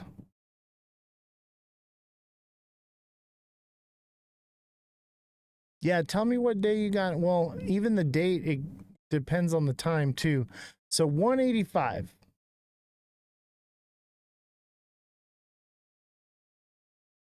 So you're just in the red. You're just in the red. Here's what I can tell you is it's hit support right here. Okay. And it moved up just like it did right here.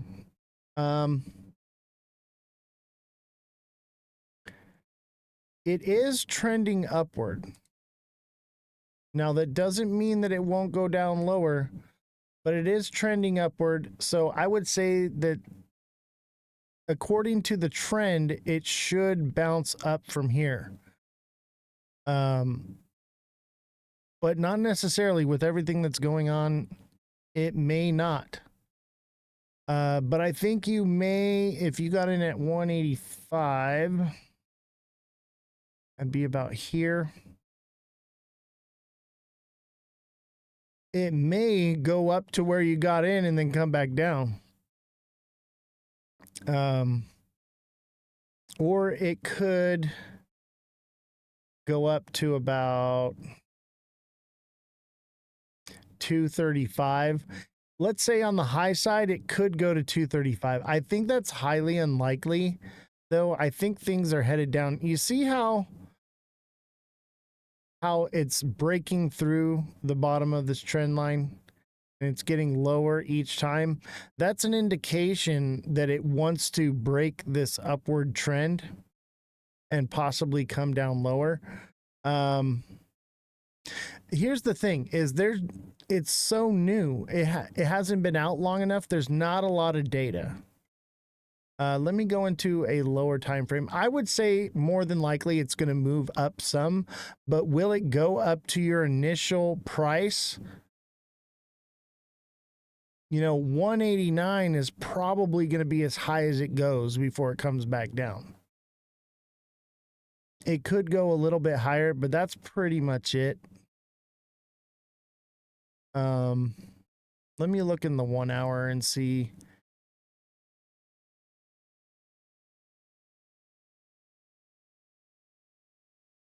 I think there's a potential for some recovery, but I don't think you might have to hold on to this one. I don't know what the utility is on this, and No, this isn't Solana. Let me look at the utility. Let's ask ChatGPT.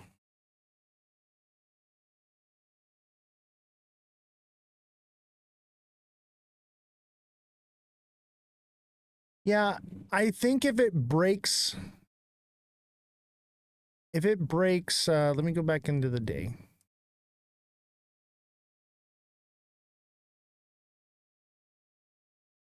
If the candle closes below 155, I'd say that that's an indication it's going to come down more. That's basically where it's at right now. If the candle closes below that, that would indicate that it's probably going to come down. I'd say probably more like 153.9. Or even, okay, let's just play it safe. So if the candle closes below 150, no, I'm not going to do an AI prediction. I'm going to ask it what its utility is. Relax. I'm going to ask it about its utility. I'm never going to ask AI for a prediction. Golly, no way. So yeah, about if it breaks, if the candle closes below 150, expect lower prices. If it holds above 153, then I would say that it's going to come. Oh, you got hit with the Twitch. You got hit with the Twitch. Okay, so hear me out, buddy. All right. If it breaks below, or if the candle closes below 150, that would be an indication that it's going to move down. Okay. If the candle closes above 155, which is where it's at right now, this is the day candle, so there's some time, then I would say that it's going to move up from there. Keep an eye on it, though, because it could just, and if it just starts, this is the day candle here, it could just freaking collapse and just down. So keep an eye on this one. This is one of those ones where you have to wait for this candle to close in order to know what it's going to do. So keep a close eye on this one. Highly recommend you get the deluxe subscription on TikTok, so that way you can message me directly and I can help coach you on this one, because this one is in a do or die situation right now for sure. If you got a lot of money in there, you might want to consider. If you only got a couple bucks, it is what it is. That's up to you. Let's look at the utility.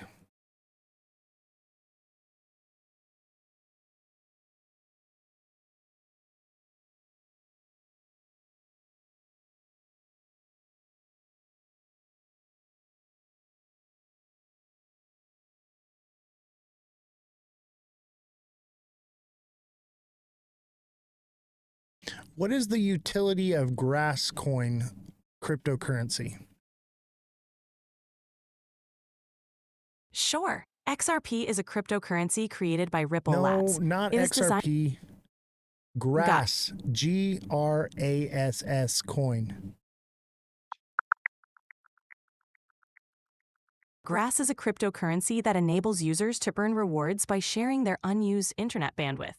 According to CoinMarketCap, its current price is $1.53, with a 24-hour trading volume of approximately $86.6 million. Okay, how many coins are in supply? As of the latest data, Grass GRS has a circulating supply of around 1.5 billion coins. Keep in mind that these numbers can change over time due to factors like mining, staking, or token burns. Is the utility being used now, or is it just something that may be used in the future? Grass GRS is currently being used for its intended utility, which involves sharing unused internet bandwidth to earn rewards. However, the extent of its adoption and usage can vary. Some projects or platforms might actively integrate and use it, while others may still be in development or planner stages. It's always good to check the latest updates from the project's official sources to get the most accurate information. All right, there you go. That's actually pretty cool. Good eye on that one. Sounds like it's got good utility and it's in use right now. Mass adoption, we don't know, but pretty cool. I think that's a great idea. Unused bandwidth, tokenized. That's a RWA. I love RWAs, man. So that's awesome. DeFi Mike, how you doing, buddy? Thank you for the heart. Me appreciate you. Hey, everybody give DeFi Mike a follow. Great creator. Good stuff. Dude's on point. And I don't say that about everybody, that's for sure. And everybody, smash that like button, subscribe to the channel, share the show with your friends, send in those gifts. I'm trying to get this gift right here. It's the racing debut. Somebody help me out. Send me the racing debut. Yeah, DeFi Mike, I want to get you on the show. I'm just booked out till mid-August, but I'll be reaching out to you. I'm going to get you on the show, bro.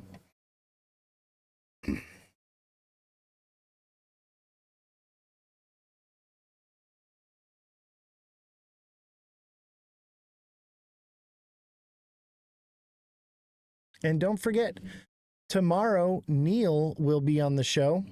He works at Polygon Labs. That will be tomorrow at 5 p.m. Pacific Standard Time, June 13th, here on the Ledger Lounge with Oz the Crypto Goat. Don't miss this. This is going to be a fun show. Neil is great. Give him a follow. We're going to have fun, man. Great energy. This guy's awesome. And he's a smart cookie, man. This guy knows blockchain and DeFi. Okay, we are going to learn something tomorrow. Do not miss tomorrow's live. We are going to learn something. It is going to be great. So definitely don't miss tomorrow's show.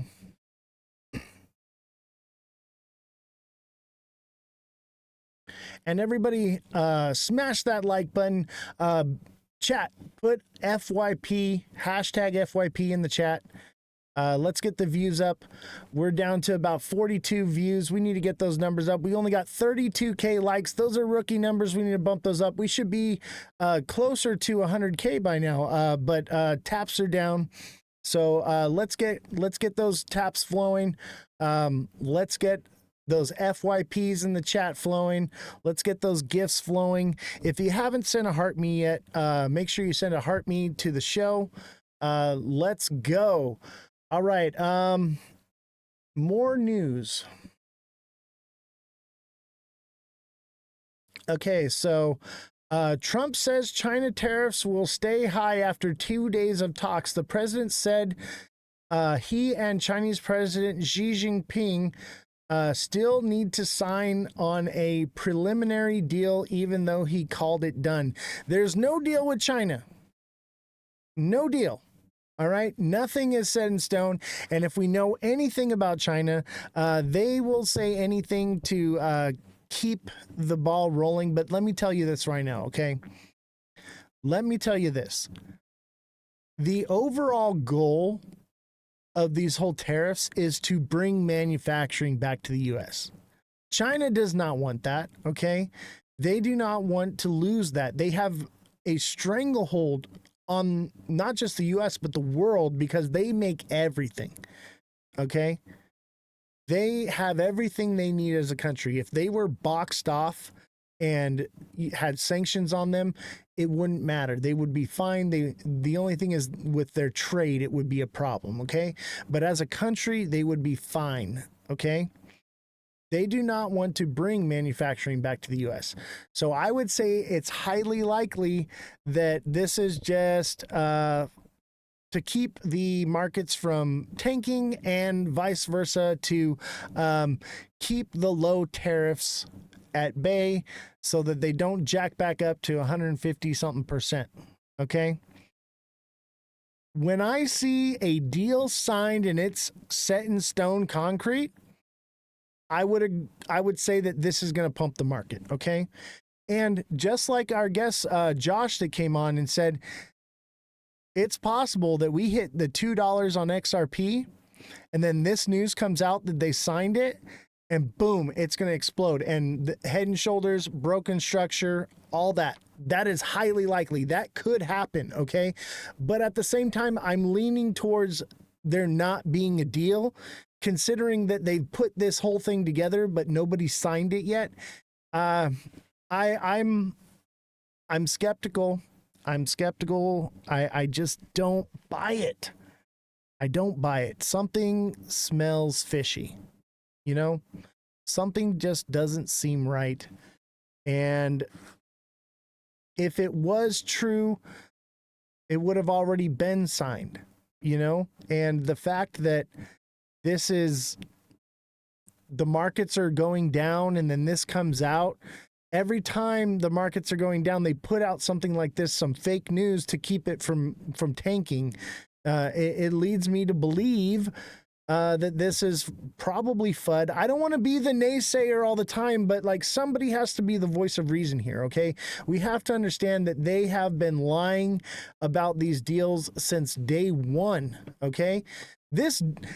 What was it, like a week ago, a couple weeks ago, people were saying that this deal was already signed, that tariffs were gone. No, they were pauses on tariffs. There was no deal signed. Tariffs were still in place. It was just different numbers. They lie without lying to you. It's a nasty, nasty game. I can't stand it. Why can't they just tell us the truth? All right, everybody, keep smashing that like button. We're at 33K. We need to get those numbers up. Send in those gifts. Send in those popular votes. Send in a heart me. Send in our gift goal. Let's get this gift goal right here. A racing debut, man. Let's meet this goal right here. Help me out, guys. We got to become more profitable. This show will die without support.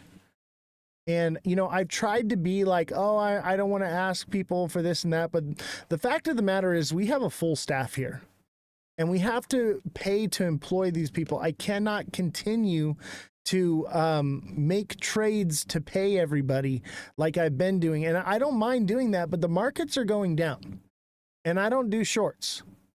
So I'm not going to get liquidated over a short because of some stupid Trump thing that comes out on a random day that we could never expect. Not going to do it. So we have to come together as a community and support this show and keep things going. And by the way, if you're having audio video issues with the live on TikTok, come on over to Twitch. That's Oz the Crypto Goat, all lowercases, no spaces. Come watch on Twitch. There's just something wrong with TikTok Studio. The software, it just has problems. Twitch is just streamless. It's great. It's beautiful. Everybody says so. They all say it's the greatest. They all say, everybody says so. Come over to Twitch. It'll be great. We'll sit around and drink Bud Light.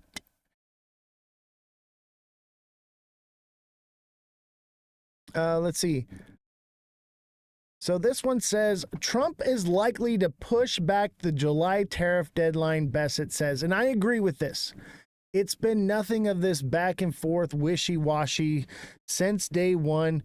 That's part of why tariffs are going down. People are expecting, you know, tariffs to go into place, and they'll say, oh, tariffs are gone, but really they're paused and there's still tariffs in place. And it's a shit show out there right now with the whole tariff thing. I don't trust it. I'm not going to read all this. If you want to check it out, this is from Politico, and you can check this out. But yeah, it's wishy-washy right now. There's no way to tell what's going to happen, but we do know that we're basically in civil war in the United States, and we are marching into World War III right now. So, you know, just keep that in mind. That is going to create volatility as well. All right. This is from the New Yorker. Americans are preparing for a second civil war. Many now believe that the U.S. could descend into political violence. Some are joining survivalist communities, canning food, and buying guns. Oh, I shouldn't have said that word. Let's listen to this. American Chronicles. published in the print issue of The New Yorker with the headline, The Home Front. Written by Charles Bethea. Read by Prentice Oniyemi. Did he say fight? Drew Miller asked me. It was July 13th, and we were in rural Colorado near an outpost of Fortitude Ranch, a network of survivalist retreats that Miller has constructed in anticipation of civilizational collapse. News of the attempted assassination of Donald Trump, the first one, had just pinged. A young man named Thomas Crooks had shot at Trump from a rooftop near a rally in Butler, Pennsylvania, striking his right ear. Trump had stood, with blood on his face, and shouted to his crowd, "Fight, fight, fight." The shooter's motives were unknown, but Republicans were blaming Democrats. File charges against Joseph R. Biden for inciting an assassination, Representative Mike Collins posted on X. Representative Marjorie Taylor Greene accused the evil Democratic Party of attempting murder. If you want me to do Miller's phone Z-Bag, began just to make put the it in the sound of a dog chat barking. on His ringtone, Twitch. as members and Oz the employees Crypto of the Goat, ranches all sent lowercase texts and no and emails. spaces. Totally A free, salesperson or in Nevada become a was seeing a sudden subscriber. increase in requests to join. Member interest. I'm already getting previous leads texting me. A member in Colorado wondered if it was time to mobilize. Should we do an alert? As the barking continued, I asked what Miller thought. This could stir things up, he said, after a heavy pause. Things could escalate. Miller, a fit and unnervingly analytical 66-year-old, was wearing a Fortitude Ranch Everybody t-shirt hashtag and had a handgun FYP. holstered on his cargo pants. He grew up in Nebraska and You served... know, I thought this was different. We're not going to listen to this one. Yeah, Americans are preparing for civil war. It's happening. We're in it. We're in it. It's already here. But let's watch this one. This is an AI prediction of what could happen if there was a civil war and how to prepare for it. I think that this is important for us to note and be aware of. Wenderman, I'll do Sui just after this. Chat, everybody put FYP in the chat. Everybody hashtag FYP. An emergency broadcast. The United States is now in a state of emergency. Riots erupt, statues are torn down, and the government collapses under the weight of escalating violence. Food shortages and rampant looting lead to widespread panic. Clashes between armed forces break out across the country. Would America ever be able to recover from this kind of devastation? What would happen to the government?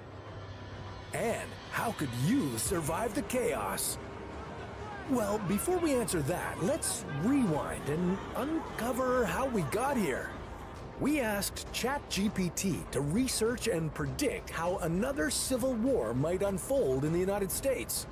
Now, keep in mind, GPT is just an LLM, a large language model. It's not a sophisticated artificial intelligence, so this simulation isn't perfect. But stick around, we'll also share some survival tips for staying alive in a lawless America.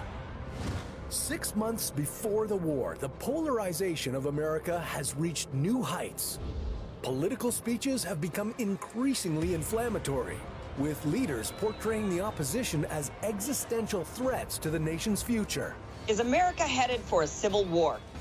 Partisan news outlets amplify the polarization by presenting biased interpretations of events and selectively reporting facts.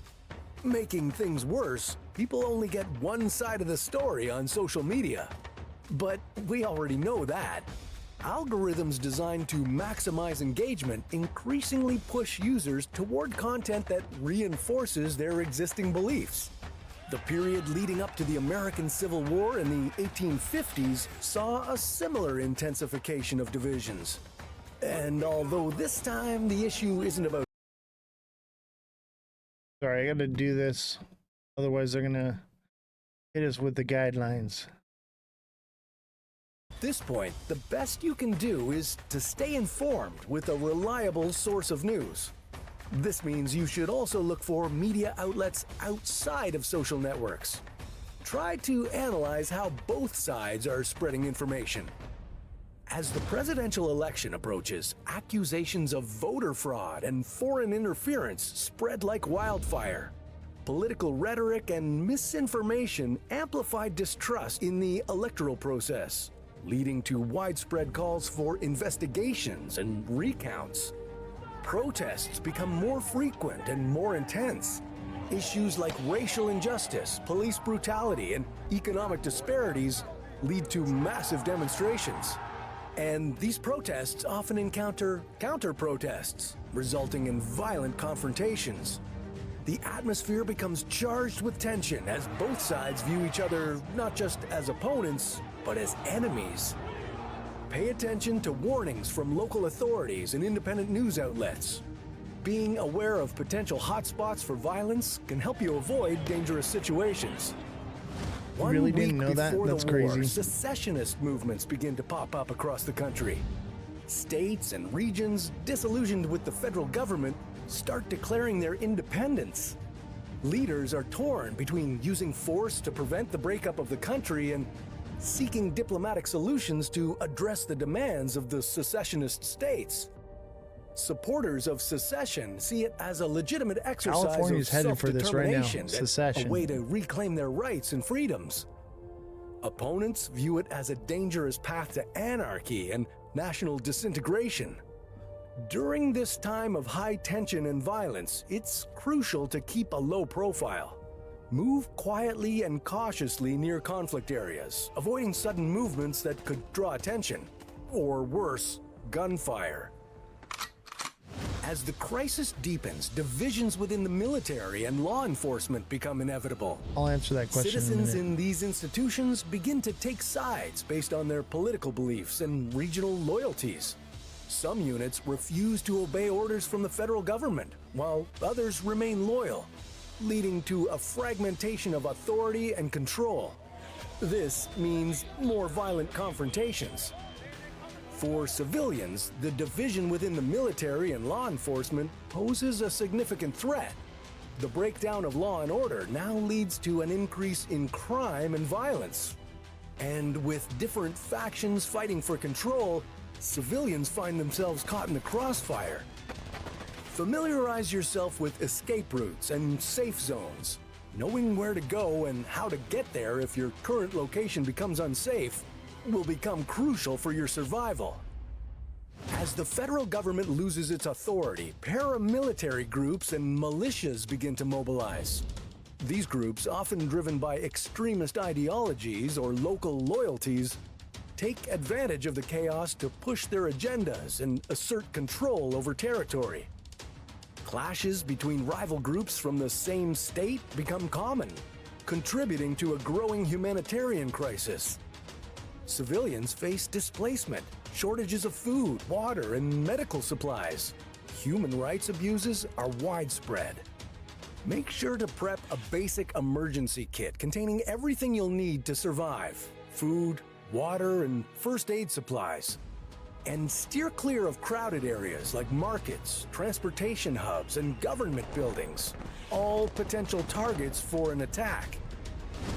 The situation now escalates into a full-scale civil war as opposing sides engage in guerrilla warfare, terrorist attacks, and conventional battles for control of territory and resources. It's an ongoing cycle of violence and retaliation with no clear end in sight. Refugee camps overflow with displaced citizens, and humanitarian organizations struggle to provide aid in the middle of the chaos. Make sure to keep important documents like passports, driver's licenses, and emergency contact information on you at all times. These will be crucial for identification and for getting help in case you're injured or separated from your loved ones. And before you go any further, get a weapon or something to use for self-defense. Even if you're a pacifist, you should be able to fight for your life if necessary. As the conflict drags on, the economic impact starts to show. Businesses across the nation are forced to shut their doors. Supply chains, which once provided a steady flow of goods and services, break down completely. As transportation networks are disrupted and production facilities are abandoned or destroyed, basic necessities are now scarce. The stock market crashes and the value of the dollar Hashtag FYP in the spirals chat, downward. guys. Hashtag FYP. Prices for everyday People goods need to see this. skyrocket, placing them out of reach for the average citizen. Unemployment soars as companies face mass layoffs, Those who still have jobs find their wages are now not enough to buy what they need. Communities that used to trust and help each other are now splitting apart, fighting for resources and living in fear. Similarities to the collapse of the Soviet Union in the early 1990s become apparent, and Americans face poverty and despair on a scale previously unimaginable. This war could last months or years, and it will be hard to survive alone. Building relationships with your neighbors and community members will be a priority. Sharing resources, information, and assistance will improve the group's chances for survival. The end of active conflict marks the start of an equally challenging phase, the reconstruction. As they celebrate their triumph, the winners face the monumental task of rebuilding a nation devastated by war. Infrastructure is in ruins. Roads, schools, and hospitals need to be reconstructed from the ground up. And it'll be a long road ahead for the government to regain the trust of their citizens. The Civil War has cemented the distrust of political leaders and the disillusionment with our institutions. Proving transparency and accountability will be critical to rebuilding trust. At this stage, you should still be prioritizing getting food, water, and medical supplies. Traditional systems may still be disrupted, so explore alternative means of transportation, communication, and sourcing food. The long-term effects of the Civil War will cast a long shadow over the nation. Social, economic, and psychological scars will affect generations. Rebuilding trust, healing wounds, and addressing systematic injustices become ongoing struggles. The new government should promote reconciliation, economic development, and mental health support as critical steps to the nation's long-term recovery. Another American Civil War would be a catastrophe of unimaginable proportions. And while this scenario might be hypothetical, many people argue we're already living in the first stages of it. The problem is the conflict doesn't necessarily begin and end in the United States. As tensions across the planet continue to escalate, the possibility of another world war seems more likely than ever. How would it unfold? And how could you survive it? Well, check out our video, AI Predicts World War III, right here on How to Survive. Damn, that's crazy, right?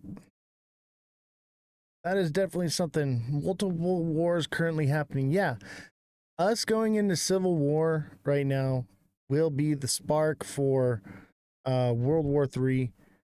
Guinea Marie and I talked about this last night, and I think she's right. This is part of it. The protests and sending the Marines to LA. This is a way to mobilize troops for World War III without inciting a war, because it's a different time, different way of mobilizing without drawing suspicion. Just like the parade, Trump's birthday parade it's about mobilizing troops. Yes, it's all very strategic, plotted out, planned out. They know what they're doing. Think about it. They have AI.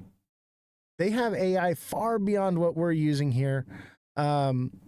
Nikki actually works with AI. She's the one that's developing our Discord right now. And she worked in the intelligence community. And we've been talking about this stuff. Is the AI that the military has and uses has been around for a long time, and it's way more advanced than what we're using. And they do these simulated war games just like we just watched all the time.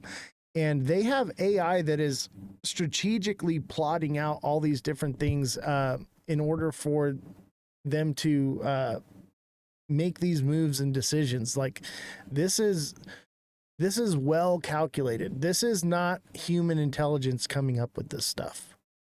This is beyond what you could think of. And it's all happening. Everything that has been happening that I've been saying is now like you just saw it. Like it's right there in front of you. What you need to do, chat, is to get prepared, okay? Get prepared. Be ready for anything, okay? Be ready for anything. I got to be careful because I'm here on TikTok still. And we got hit with false information for telling people to get prepared, okay? But we talked about it before on Twitch, and we'll do another Twitch on preparedness for this stuff, a Twitch exclusive. Probably on Monday, we'll do a Twitch exclusive because we need to be prepared. You know, anything could happen at any time, any day. No one can predict what's going to happen, but you can put fail safes in place to help mitigate those issues that arise. Look what happened during COVID, okay? Like, we ran out of toilet paper, supply chain disruptions. Those types of things can happen just from tariffs. We haven't even felt the effects of the tariffs yet. You think it's bad right now? It hasn't even begun. We haven't even felt it. There was a video we were watching earlier. We didn't really get through all of it, but basically, you know, we're not going to feel that till the end of the year. And that's why everyone's like, oh, alt season, all this. I'm not convinced that we could get all of that because of what we're looking at. There is a high probability that we may not get an alt season because of everything that's happening right now. Be prepared, chat. Be vigilant. That's pretty much it for the show today. If you want to help with the show, send a donation. That's the best way to help the show. Send your donations. You guys sent a phenomenal amount of donations yesterday for Jesse, and we appreciate that. But mind you, we have a whole other staff here. Give what you can when you can. Obviously, the markets are going down. I understand everyone's treading water right now. I get it. I'm treading water, okay? Like, I'm in a better financial situation than most, but like, I'm tapping into my basic resources that fund my life, and I'm depleting those resources by continuing with this show and dealing with everything that's going on in the world and the cost of goods going up.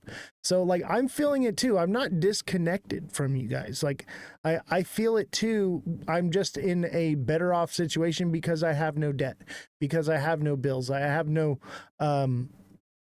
different things, but I still have to pay for gas and food and everything for, you know, the staff. And we just built this whole studio. Like, it still does cost money. It's not free to live. And with the markets going down, it's going to be a while before I can make a trade that puts us into profits again, where I'm financing the whole thing. So, and I get it. You guys are in that situation too. Maybe you're shorting the market though. Maybe you're doing just fine. Who knows?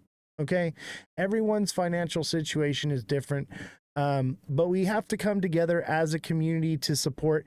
And even if you're not subscribing, even if you're not gifting, even if you're not donating, you can always just hit the like button. You can follow. You can share the show with your friends, not just by clicking the share button, which is great, but tell your friends and your family members. Get them on board. Get them watching. TikTok sellers family is now watching the show because they're just like, wow, where are you getting all this money, kid? Oh, I'm watching the show. Like, it's amazing. This guy's doing all these crazy things. You know, turn your family onto it. Don't gatekeep this stuff, because the whole idea of this is to create a community to help people. We want to help people. You know, buy some stickers and slap them on your car so that people are like, who's that goat dude? What you got a goat? Get a mug. Get a mug and take it to, you know, work, and have this in your office, and, you know, you're drinking from the mug and people say, what's that? Oh man, this is the guy that's making me a pile of money, man. I'm about to quit my job, dude. Hell yeah. You know, doing all these things, you know, get a shirt. I'll be wearing my shirt tomorrow. You guys get to see the shirt for the first time tomorrow. Get a hoodie, whatever. Obviously, it's summer. We're probably not going to sell hoodies, but think about it. The price of goods may go up. The price of hoodies may go up by the time winter comes around. So keep that in mind as well, but any support you can is needed because we want to keep this show alive. Look at our viewership. We've had around 70 viewers the entire show today because of your support. As long as we continue to do that, we will keep growing. We will keep growing. And if you can't give money, you can just tap the screen. That's all you got to do. Tap the screen, put the FYP in the chat, whatever it is that you can do. If we come together as a community, nothing can stop us. Look at Jesse's coming back tomorrow. Jesse will be back on the show tomorrow. I'm really happy. She's working, doing another job for somebody today, so I wasn't able to get her on today, but she will be coming back to the show. But, she's struggling as well. Everybody's in the same boat. Everybody's struggling right now. I get it. But we have to come together as a community to keep this alive. I don't want it to die. I love this show, and you all, this is an amazing thing that we have here, and it's rare. Literally, the video we just watched, it said, find a media outlet that shows you both sides. That's what it said to do. And that's what we're doing here. And now we started doing that before that video was even created. That's the whole purpose of this, is to break echo chambers, to put an end to the propaganda, to find the truth. So let me look at these projects for you guys. We'll do a little TA before we go. Somebody had asked, I'm going to do Sui for you, Wendro man. Don't worry, I got you. Somebody had said, where is it? Why do they shut down trading when volatile but never for crypto? Because crypto's just volatile. It's just different. Somebody had asked a different question. How bad will the market open be? Yeah, that's what it was. Okay. I think there's a potential for some recovery tomorrow. Okay. But I think what'll happen is it'll bounce up a little bit. People bought in XRP, for instance. Okay. It came down. Look at textbook, as TikTok seller would say. Textbook. It came down. These lines have been here for months. It came down. It touched the blue line. And it started creeping back up. Okay. It's already starting to creep up. People are buying it. There's a potential it gets a bit of return. And I would say that it's going to go to about 19 cents. That 20-cent zone is going to be hard to break above. Okay. 218, 219, somewhere around there. Okay. And maybe even, 217 is all we get. All right. But it'll pump there, and then people will jump out. They'll say, "Oh man, everything's crazy." All right, it pumped up a little bit. I'm at a little bit better spot. We're about at 220. 220's major resistance at 220. I should put a straight line that just goes right across 220 and 215. Okay, that area is just strong. It will probably hit up there and then come slamming back down. I'm thinking more like 217 could be the top of the candle, and maybe the top of the wick would be 219. But the top of the wick could possibly be 218. It just depends. But there is a potential for some recovery, a bounce back up before we drop, or we just open another red candle and come slamming through and breaking resistance. Once we do that, we'll get a pushback, and what'll happen is this blue line of support will become resistance, and it'll hit the top and then start coming down. These are the times that test your crypto personality. Diamond hands all. I would no No, no, no, no, no, no. You diamond hand all the way to the bottom. We're in the 7th inning. Okay.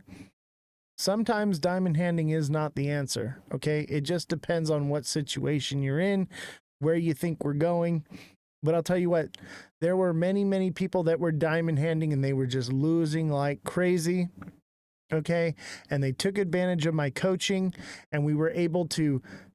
Sometimes you got to take a small loss and re-enter at a better position. And then, wow, you're like, whoa, I not only gained all my money back, like, and I made money. And it's like, yeah, you took a small loss, but you were able to get in at a better position and allow it to rise up. Because if you diamond hand it and then it goes back up, it's just going to stop where you were at and you're not going any higher. And then it keeps coming back down from there. So you gotta be more strategic with it. You know, everyone's different. Just like that kid Josh we had on here, he's diamond handing like crazy. He's DCAing all the way to the bottom. I hope the best for him, but some people have to learn the hard way. I already learned the hard way, you know. So I would recommend. Take advantage of my one-on-one coaching. Become a deluxe subscriber, reach out to me, message me, and I will help you one-on-one. We can talk about everyone's situation is different. And we can come up with a strategy for you that works for you, that is in the best situation, and you can get your limit orders in, you can get your prices in, you can start trading and gain it back. You have a long-term outlook? Well, if you bought at $3 and you have a long-term outlook, you're doing it wrong. Everyone's situation is different. If you bought at 20 cents and you have a long-term outlook, that's great. Then you're doing fine. Everyone's situation is different. So you can't tell the chat like, oh, just diamond hand it. That's not how this works. Everyone got in at a different place. Everyone put in a different amount.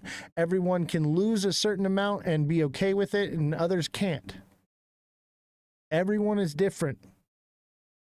How you know about crypto if so many ask you a question? Yeah, what's your question, man?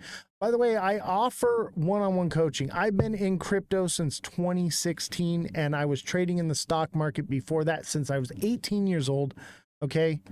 All I do is this. I'm 37 years old, and I'm retired off of trading crypto. I started doing crypto because the volatility makes you money, okay? If you're going to long-term hold, go hold Lockheed Martin, okay? That's a long-term hold. Crypto doesn't get you rich by holding. It gets you rich by trading the volatility. Everybody that's making money here is not diamond handing. They're trading it. That's the whole point, is to trade it so that you can grow it quickly. You can't do that in the stock market. Sometimes you can, but the volatility is just not there. People get rich from crypto not because they threw $100 in and they held on to it forever and they turned into a millionaire overnight. No, they took that $100 and they kept trading it and trading it and trading it until they became a millionaire. It can be done.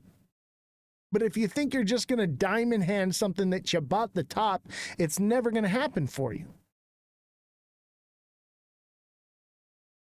Tell that to the BTC holders. That depends on when they bought.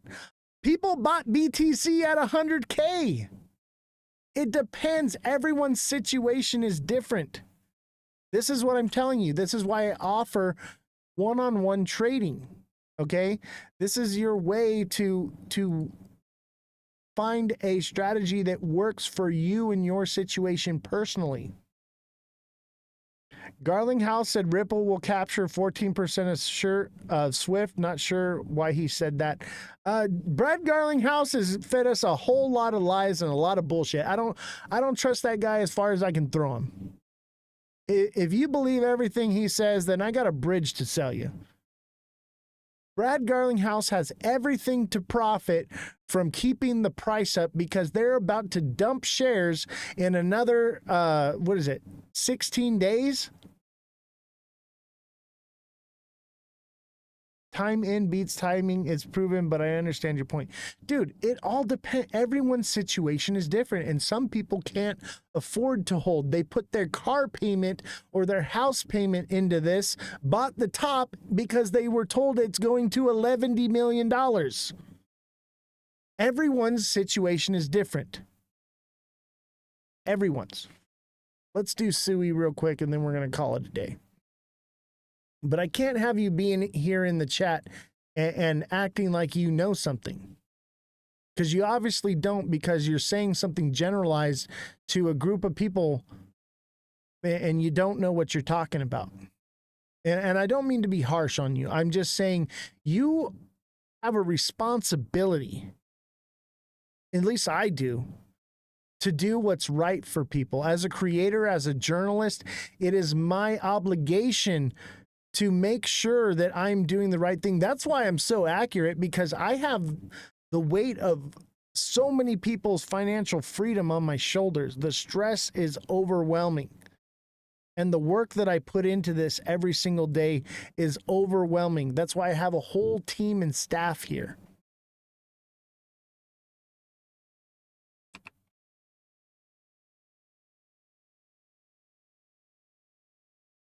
Tariffs have been the distraction and code for big business to load up warehouses full before war. Interesting. You might be onto something, Neo. We need to talk more, Neo. Neo, let's talk. All right, Suey is coming down to the low price. I'd say 235 to 255, and it could potentially go lower, but based on this head and shoulders pattern, I would say somewhere around there. It could potentially go lower, and I mean, it could stop at 270, 280 and go up from there, but that wouldn't seem right. I would think it may hit some resistance there, but I would think that it would need to at least go to like 255 to complete the head and shoulders. TikTok seller, thank you for the racing debut. I appreciate you, man. Where do you see Quant? You got to become a subscriber, or you got to come over to Twitch and put it in the chat, buddy.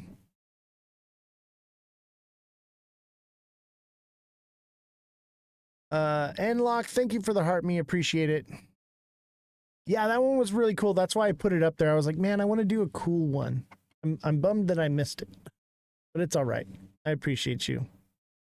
Yeah, show up on Monday, bro.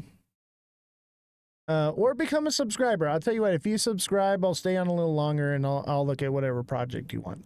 And it sounds like you might need some coaching. And this is not a slant at you whatsoever, okay?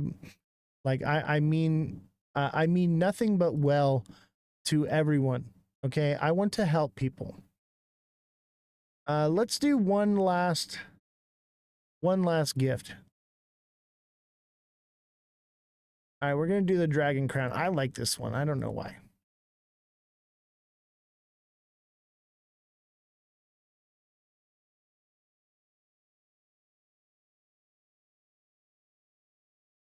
All right, I'm going to give you guys one opportunity, or Nlock17, send a Dragon Crown, and I will stay on. But if I don't get that in the next minute, we're going to call it a live, because we're already 15 minutes over. But we are trying to raise money for this operation. So I've decided that I will go later, so long as the gifts keep rolling in. Wenderman, no problem. No problem. As long as the gifts keep coming in, I will continue to go. Sorry, my last message missed any response. What was the message then? Just type it back in, because I'm not going to be able to find it. There's just so much. So you guys got 1 minute to send me a Dragon Crown, or we're ending the live.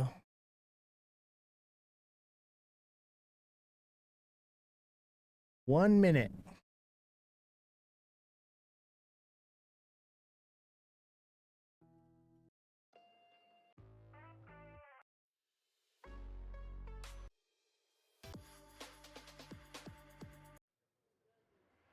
Let's find a good song.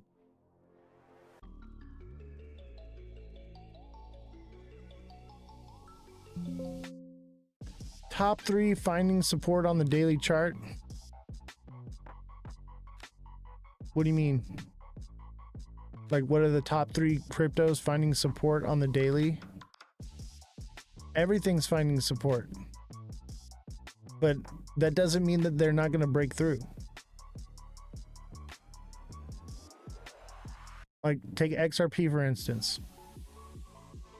But I'm not going to go and look at the top 3 cryptos for you, and you're not even a subscriber. If you go put it on Twitch, great.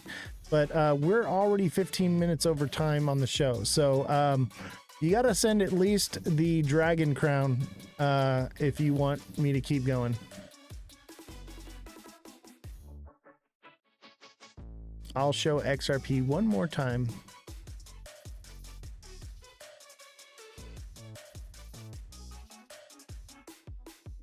Look, XRP, it's support right here, and it's working its way up. But look at it's already coming back down. It was so much higher, and it's still coming back down. It's working its way down.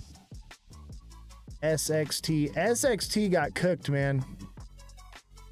Like I told you guys, if it broke 9 cents, that it was gonna dump. I told you this. Be careful. And with everything going on, even though we found the bottom, it found a deeper bottom, and it could continue down because we're at where we're at. I'm in accumulation. I know that there's a possibility if we go into an alt season that it could potentially see 50 cents to $1. So I don't care. That's something that I'm in accumulation with. It could do nothing, and it could be years down the road that it does something. I don't really care. I'm just kind of putting a little bit into it, what I can afford to lose on it. It's in what I would call accumulation. And what I'll do is if it finds a new bottom, no big deal. I'll just buy some more there. And when it comes back up, I'll sell what I have and then put it back in, because it'll hit 10 cents again. It's going to hit 10 cents again. But I'll just have to, take a loss on trading fees, whatever, no big deal. But look, it's already recovering. Look, it dropped all the way to 7 cents. Holy cow. Holy cow. But it's already starting to recover, but that doesn't mean that it's not going to dip lower. Did you receive a TikTok universe yesterday? No, I didn't. That was not legitimate. It was what it was a notification that somebody else had received one on. I don't understand why. I guess I was in the lead board for gifters last night. So I was in 17th place of all gifts on TikTok yesterday, which is awesome. But what it was notifying me that I was getting knocked down in the ranks because people were receiving universes, which would be amazing. If somebody sends me a TikTok universe, I don't know what I'll do. I'll take my shirt off or something and spin it around. I'll do something crazy. So yeah, SXT, it's just looking for a new bottom. So, I mean, it's probably about to recover. I would say if markets turn around over the next day, it could pump up to 9 or 10 cents, and you may want to exit and take a small loss on it and wait for a new bottom. Eventually, this one's going to pump, okay? When we bought here at 10.5, okay, we got to pump the next day, all right? I decided, hey, I'm going to hold it. I don't care, whatever. I didn't throw a lot at it. But, I told y'all, hey, get your profits. And then, we came down here and it looked like we had a nice triple bottom. And it should have, but the news threw everything off, whatever. The way I see it is this has potential at some point to get up to 50 cents. So I'm not too worried about it, even if it takes 4 years, because I'm not really putting a lot into it. And it could see $3 or $4. Who knows, So I'm not too worried about it, but everyone's situation is different, right? TikTok seller, thank you for the heart. Me, appreciate you. Thoughts on algo? You got to become a subscriber, man. or you got to send the dragon hat. It's 9:20 right now. I'm gonna call it a night. So somebody send me a dragon crown, or that's it for the night. But you can't. The show's already 20 minutes over time, and and nobody sent the gift. So I'll give you guys like one more minute to send the gift. Otherwise, I'm calling it a night. And don't forget, tomorrow we have Neil on the show. And don't forget, we have merchandise. Get your Oz the Crypto Goat mug. It just tastes better with a goat on it. I'm telling you.